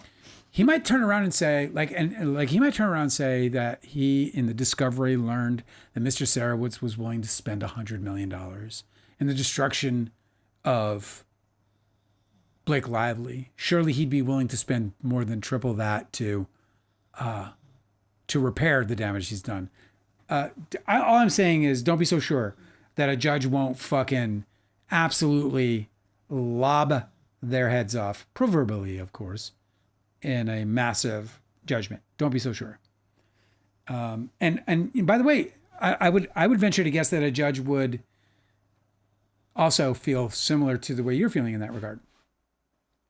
Like, yeah, jury's gonna, but juries, man, they're actually super unpredictable in that regard. They don't really know money. They don't really understand money. No, I wouldn't either. No. I wouldn't understand how to give damages for something like this. How do you quantify it? It's also a little more difficult to turn to a jury and say, hey, we believe that you should make those guys give us $300 million and try to convince 12 people to do that. Yeah. And come up with the money that because I don't think it's 12. I think it's civil litigation. You just need a majority. I don't think that you need a unanimous. You're still trying to convince 12 jurors. Whether you convince them all or not is not the issue. Right. So if you're sitting there trying to convince jurors to give a rich person a bunch more money, and I feel like that can play into the minds of these jurors who are going to be in probably not the same financial shape as Blake Lively or her kin, and so whereas a judge, I think, will understand more the symbolism and the impact that they need to make. Like you go, oh, Steve Sarowitz, you owe her $50 million. Well, I mean, okay. And here's a Kit Kat, Whereas Steve Sarowitz, you owe her $350 million. He knows, the judge knows the impact that so I think the judge, a summary judgment might be in their favor because I think the judge knows. Whose favor? Lively's favor. Okay. Because I feel like a summary judgment, the judge knows that he's going to have to do something major to have a reasonable impact. Also, the judge is going to have information the jury won't. Yes. And that's the other thing. I know also that the judge already asked Blake Lively to provide her financial reports. And that wasn't anything that either of the side's lawyers had initiated. The judge himself requested that Lively's side provide her financial reports about the business because she was saying that her businesses took a hit from the social media backlash. There's so much they can't hear. They can't? No. Okay. Yeah. They can't. Our dog is snoring and you don't hear it because she has to snore like thunder for her to hear it. She's snoring like thunder. She's precious. I love how she sleeps while we talk. Yeah, we'll get a dog cam. Like we're like a white noise machine for her. It's very cute. She's twitching. Yeah, she's twitching. Lisa Timms is with us. I'm always glad to see her. Said she watched the Charlie Sheen documentary, part 1 and 2 on Netflix. Yeah. And looking forward to our thoughts on it. Yeah, I haven't decided if I'm going to watch it yet. Oh, really? I guess we can. I heard he goes after the Corey Haim claim. Does he? Aggressively, according to a headline I read. Ugh. I don't know if I want to. I'm a survivor of that shit. I know. And that can get really traumatic for me. I know. There's been I can't even count on all my fingers and toes the times where I was like, oh, this will be fun. Let's put this on. And then it's just something that triggers you because there's no trigger warnings unless we're specifically looking for them. I mean, I can handle usually, but no, of course, but it's kind of lame to just be confronted by it. It gets difficult to watch. You're trying to enjoy your night watching TV. Especially if I'm hearing like how we were supposed to believe women and stuff, and being a dude and suffering the amount of sexual abuse that I had to suffer and having the fear of talking about it and and I still like am very uncomfortable with the subject in general. So to watch, somebody Like Charlie Sheen diminish it? especially like the kid's gone. Yeah. And I can tell you that I look at my state of well-being as a miracle, having survived this shit that I survived. So when I look at a guy like Corey Haim, or I look at all the other survivors who weren't, say, so lucky, it's hard for me to kind of sit around and, like they say, believe the women, right? Yeah. Well, when somebody comes out and says that, especially dudes, like I really feel like my generation is the most diddled with generation of all time. I don't think it ever stopped. I think it's just been everybody. Forever. Yeah. Like since I don't dawn think of you guys time. are unique. I think that this is just something that happens, and everybody is very good at I wonder. concealing and hiding and forgetting and ignoring. And I wonder, the scope of abuse for Gen Xers is so huge. It's almost incomprehensible.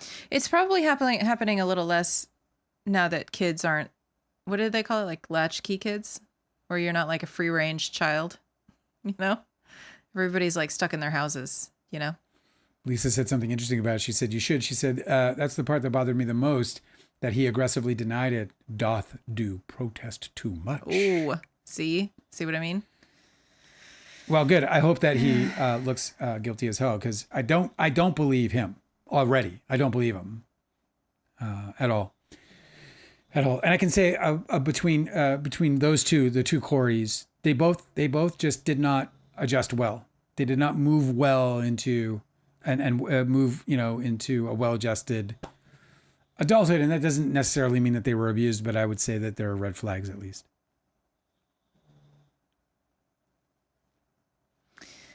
The junk farm's talking about the summary judgment. Yeah.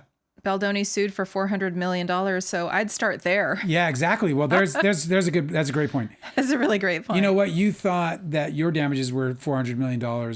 Well, I see it the exact opposite. Yeah. Look at all the damage 400 you've million. inflicted on this innocent person. It's what completely destroyed, the Alex Jones empire, even though Alex Jones has yet to give a single penny. And that's why it's mostly symbolic. He's gone bankrupt, he's done all these things or whatever, but Alex Jones hasn't paid any of those families a dime. It's horrible. And the Goldbergs, they never got anything of any substance from O.J. Simpson. Not a dime. So what's the remedy? Like, these people are winning their judgments and they're not getting paid? Correct. Same thing happened to E. Jean Carroll, too, in New York. Yeah. Where she's like... She's not going to get any money. I know they appealed. She won the appeal. Yeah. So she's like, yeah, pay up, bro. Yeah. No, not especially now that he's sitting as president. Good luck. Oh, I wanted to talk about the So sad. AI video that they put out as an official White House presidential statement. Yeah. And that was really fucking creepy because I don't know why everybody's being so casual about this, as if there's like nothing possible that could possibly go wrong about people just trusting AI generated videos of the president speaking. Oh, like, sure, like nothing could possibly go wrong with the commander in chief maybe not saying the things that he's looking like he's saying on a video, It's a weird video. It's not just that video, but like the potential to do so much damage. Yeah. What could possibly, it's like a super all they need to ripe do for exploitation. is start electing people who shouldn't be retired. Ageism is a big deal for me, and it's always been a big deal even before I began my middle age. Yeah, like your anti-ageism. Traverse to senior citizenry. But before when I was a young man, I've always held old people in reverence because they've seen so much. I mean, my God, good Lord, it's hard to get there. Like it may seem easy, it's not. It's hard to get there, and with all your faculties. I feel the same way. Like, yeah, you're always told like respect your elders, and I was always like, like obviously, like no problem. But where I'm going is that doesn't mean that I think that they should be running the country at the age of 80. That and I feel the same way, even though you got like, and the street goes both ways. So yeah, as beloved as Bernie Sanders is, he's too old for the job, even if he is as sharp as he's ever really been. What does this have to do with the AI videos, that fake, like deep fake videos? I said you're not going to have as much of a worry of this kind of thing if you start electing people that were like Obama's age and Clinton's age, right? Why? And even George W. Bush's age. You don't think they'll make deepfakes of any aged I think president? that'll be less likely a problem. I think the reason we're getting deepfakes on Trump, if we're getting them, is because he's likely suffered some kind of medical event, or that he is losing faculties in some way, or that we're seeing the diminishing effects of his age. Yeah, or they and just his can't. lifestyle. They can't get him to make a concise statement anymore. So they're like, okay, well, we'll just run it through the AI generator and have that. And he's like, fine, whatever, I don't care.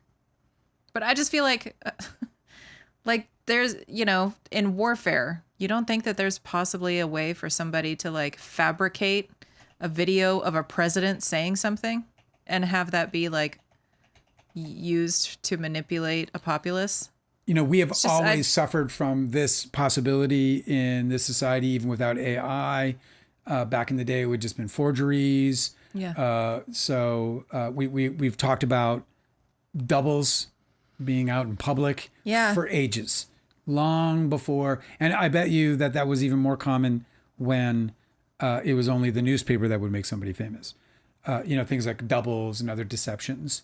So, I don't think deception is anything new, but I think that deception is going to be more likely if you have somebody so diminished that they can't make public appearances. This was an FDR problem, right? And they, in fact, according to at least some historians, elected, and by that I mean the Democrats elected FDR, knowing full well he was not going to live through his term. Yeah, it was really interesting. And they hid it from the voters. Right. No, there was a historian a couple weeks ago when everybody thought that Trump might be deceased. Yeah. There was a historian that showed up and he was like, hey, one thing that we do know about all of the presidents throughout history, and one thing that has been consistent, is that if a president is suffering an illness, it will be hidden. Almost You're guaranteed. supposed to be forthright and, upfront about all of this. And this guy never, obviously, ever in history has ever been that way. Yeah. And look, I mean, on some level, you can understand it. You're like, oh, hey, we shouldn't like show weakness or whatever, we have enough enemies, all that stuff. But that's what I'm talking about with the AI egotistical. thing. Like, you shouldn't show weakness. You have all these enemies, whatever, like you said. I mean, it's like that's like a gift bag. I mean, like, that's gift wrapped. They're like, oh, do some fucking fake like propaganda on us because we're all accepting that a presidential deep fake is normal. It's really, really alarming. Can I get you to go put the pot on? Yes. It is alarming. Lee said, I saw the New York Post series on Don's Plum. Also, the YouTube channel Coffee and Cults covers Don's Plum. Did you know that? No.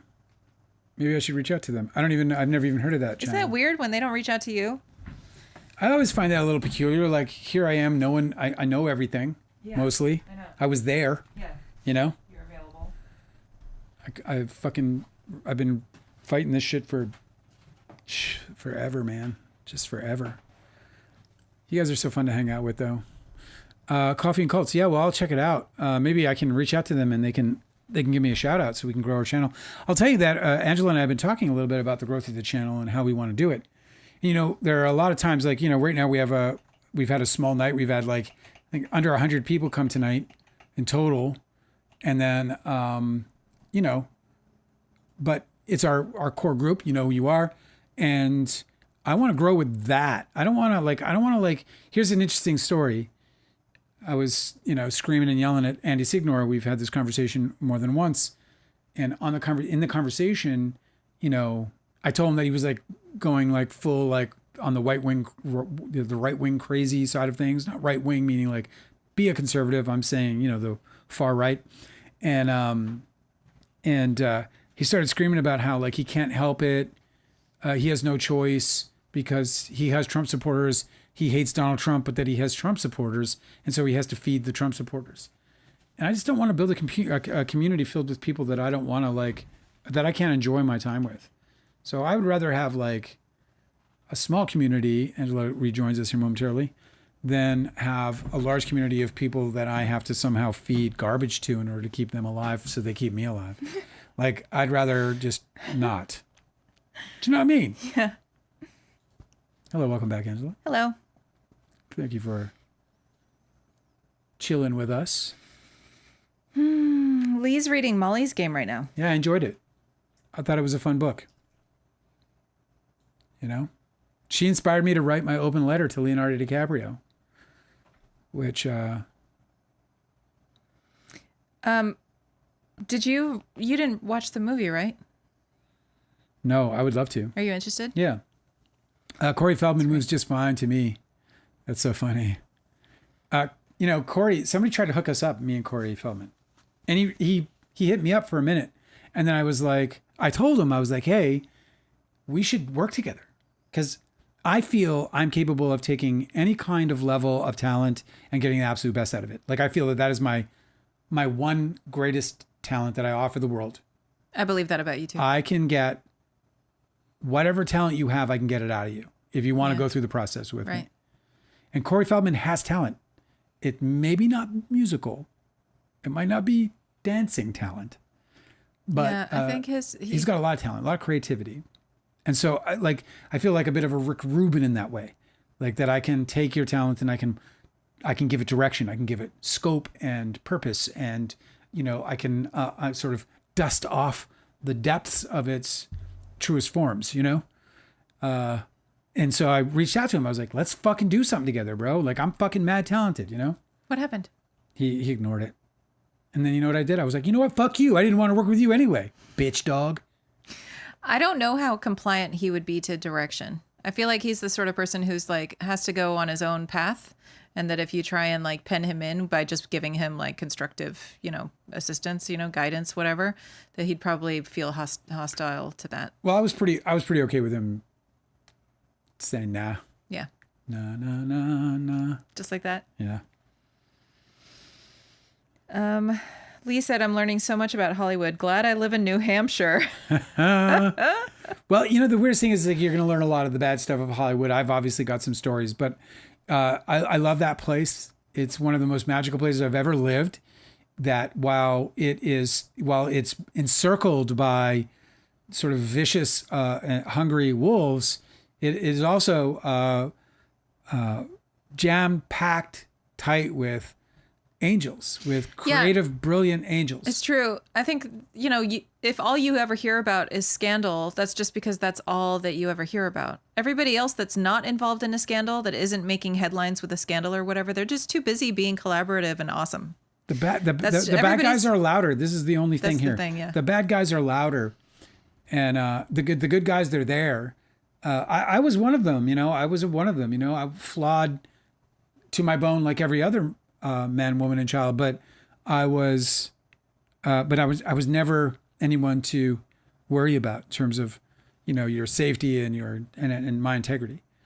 And there's a town full of those people. And better than me, much better than me, people who are practically saintly. I've run into them. I know. People who will help you, who will give you their couch, who will put food in your stomach or just try to elevate you in any way or just be there with a shoulder. There's something super awesome about living in a place where everybody that goes there is trying to achieve their creative dream. Like there's other places where people go, in pursuit of their ambitions. And because they're not creative ambitions, it can get kind of like cutthroat, right? Like I think like New York City is one of those. San Francisco with the tech industry is probably like that. The thing about Los Angeles specifically is that everybody is trying to create. They all want to tell stories and they all want to do it really well. So when you get a whole bunch of people like that, when the population is just like saturated with that type of person, it's a really fun place to exist. Like everywhere you go, everybody's so fucking talented. Everybody's so eager to show off their talents. It's just really nice. I miss it a lot. It's just a really vibrant place to live. And I talk about it in the book, but like to be able to just go to a party and then somebody will pull out a guitar and you're not listening to the guy at the campground. You're listening to like somebody who might be a musical genius or somebody who like has access to the world of music. I had that experience with people in pianos. Like the piano players, it's just like I know they're everywhere. They just change the whole vibe, and all of a sudden, it's like the coolest party you've ever been to in your life. Just because somebody knows how to play that thing at that level. Yeah, and then there's like another person who's like the best singer you've ever heard, and stuff. What's really amazing is that when a bunch of these people, I think when people first show up, they probably are competitive, but that wears off really fast. So a lot of people are just really excited to collaborate. So it's not like anybody's trying to one up each other, Yeah. It's just like. It's not competitive. It's just really everybody just wants to share and shine. It's really great. On you crazy diamond. Yep, just like that. Guilty Angel is a saint. Kindly DiCaprio said, I want to move to Hollywood someday, but it sounds so scary. It also sounds really expensive. It's a very expensive place. Yeah, I think to the live. scariest thing about it is the rent. Yeah, it didn't used to be that way. Hollywood's not a scary place. Everywhere. It's treacherous everywhere. There's no profession. Look, I got a job at this new .com back in 2000, whatever it was, before 06. And it was going to be the next Google, some people thought. It was democratizing television advertising. And I'm a rather talented salesman. They actually tried to recruit me as an editor first to cut TV commercials for them, but the money was garbage. So I was like, no, I don't want to do that. I'd rather sell the product. And they were like, oh, you're a salesman? And then I gave them my resume, and then 12 interviews later, they gave me the job. And within my first year, I closed the largest sale the company had had in its short life, but it was a substantial sale. It was a $3 million sale. So I closed the $3 million sale. And then every week we have a company, and this company had 400 employees. And every week, all 400 of us would get on this conference call with the CEO, and they would talk about the wins and all that stuff that, rah shit. So on the weekly call, my deal was the focus of the call in terms of sales, on the sales side of the business. Well, I was, of course, delighted that this was going to happen until my boss took all the fucking credit. Took all the credit for a deal that took me over probably 14 months to close. What the fuck? That I built from one single little relationship all the way up the line, did $100,000 to $200,000 worth of tests. I mean, fucking ridiculous work I put into it. Closed a $3 million deal. It's the biggest deal. I'm the biggest deal in the fucking company at that point. Well, so what happened? Well, so I fucking went to my boss and I was like, what the fuck did you just do? Company-wide call? And you took the fucking credit for the deal?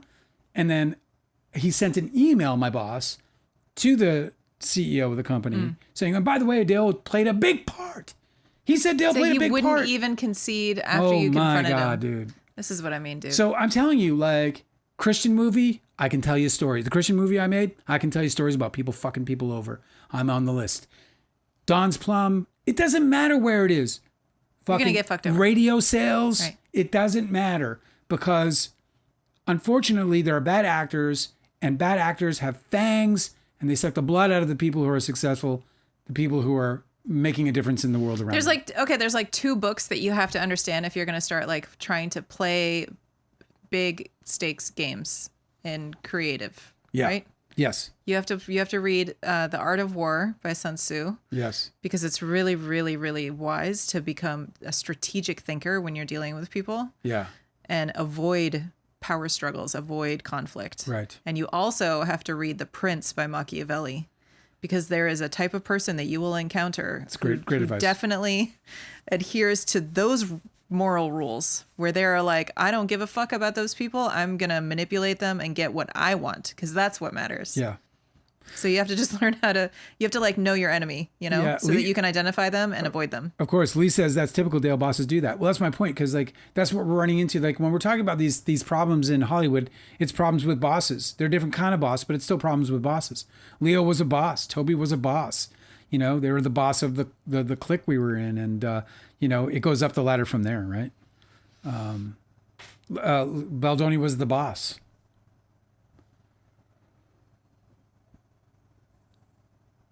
Lisa agrees with your take, Angela. Thanks, Lisa. I agree with your takes very often too. Yeah, Lisa, she brings wisdom. Yes. To these parts. Well, it's been another fine day, and I know that I fucked up the opening of this, and I apologize. Why do you do that? Why do you say your regrets of the beginnings when you're saying goodbye at the end? Because I feel like people are tolerating me at this point. I respect you, and I respect that you respect me, and thank you for that. Look, some really cool things are going to be happening as we move in. Tomorrow we're going to do the Horny Growl. We hope it's going to be the run-through of the run-throughs, meaning that we're going to do it, but a Horny Growl episode is upon us tomorrow. Oh my God, what if there's like huge news though? What if there's like massive news? I mean, obviously, if the weather permitting. And by the way, in case you don't know what the Horny Growl episode actually is, I'll be breaking down from a filmmaker's perspective, the slow dance scene. And I'm going to be objective about it, reasonably objective about it. I obviously have a bias toward what I believe to be happening. I've already seen the video multiple times. It ends with us footage that Baldoni's side released to debunk Blake Lively's claims against him about his conduct during that slow dance scene. Exactly. And you're going to be debunking their debunk. Well, I'm going to break down what they gave us. Right. From my perspective as a filmmaker, not as a YouTuber covering it. Angela obviously gives us the perspective of a woman. I have been a woman in the workplace, so and you've also well, just from your perspective of like, if I say that's creepy, maybe you'll be like, it's not so bad, or maybe you'll be affirming and be like, yeah, that was fucking dirty, nasty, creepy, and I'll be like, see, I told you so, and I get a ribbon. So that's the Horny Growl. We're gonna do that tomorrow. And yeah, so I'm doing all these things to get this channel to hopefully grow to the extent I have a little nervous twitch around growth. I want to grow this channel. I love what we're doing. What are you worried about? Losing touch. Like, what if there's like 150 people here, and all of a sudden, like, where are they? Am I going to find them? Well, what I want to do is like give people like gift memberships or what is it called? We have to figure it out so that they're always in you guys the top. always have like top placement, like that your comments get pushed first. Yeah, we have to figure it out. Or just make sure that we'll figure it out. I got to figure it out. I don't have that problem right now. Right now, we are not growing. We are growing, exactly. Dale. Yeah, no, it's the secret. We are growing. You have to manifest it. You have to speak as if it's already in existence. Tomorrow, the Horny Growl will happen. All the talk is no more. And I'll make some adjustments to the little bubbles, but we'll be on screen talking about it, all this stuff. So you'll have to deal with the delay in your ears, but you'll be all right. Yeah, that's cool. You guys are truly amazing. Thank you for coming out and hanging out. It was a really lively chat. And I love you guys. I really do. And I'll see you guys tomorrow. Good night, Ange. Good night. Allah. I just called you Ange. I take it back. Good night, Angela. She does not want to be called that. Yeah, but it's not like I'm going to scold you for it. You don't have to be so cautious. Don't call her Andrew Angie. You can call me that if you want. I think at this point, we're good. See you guys tomorrow.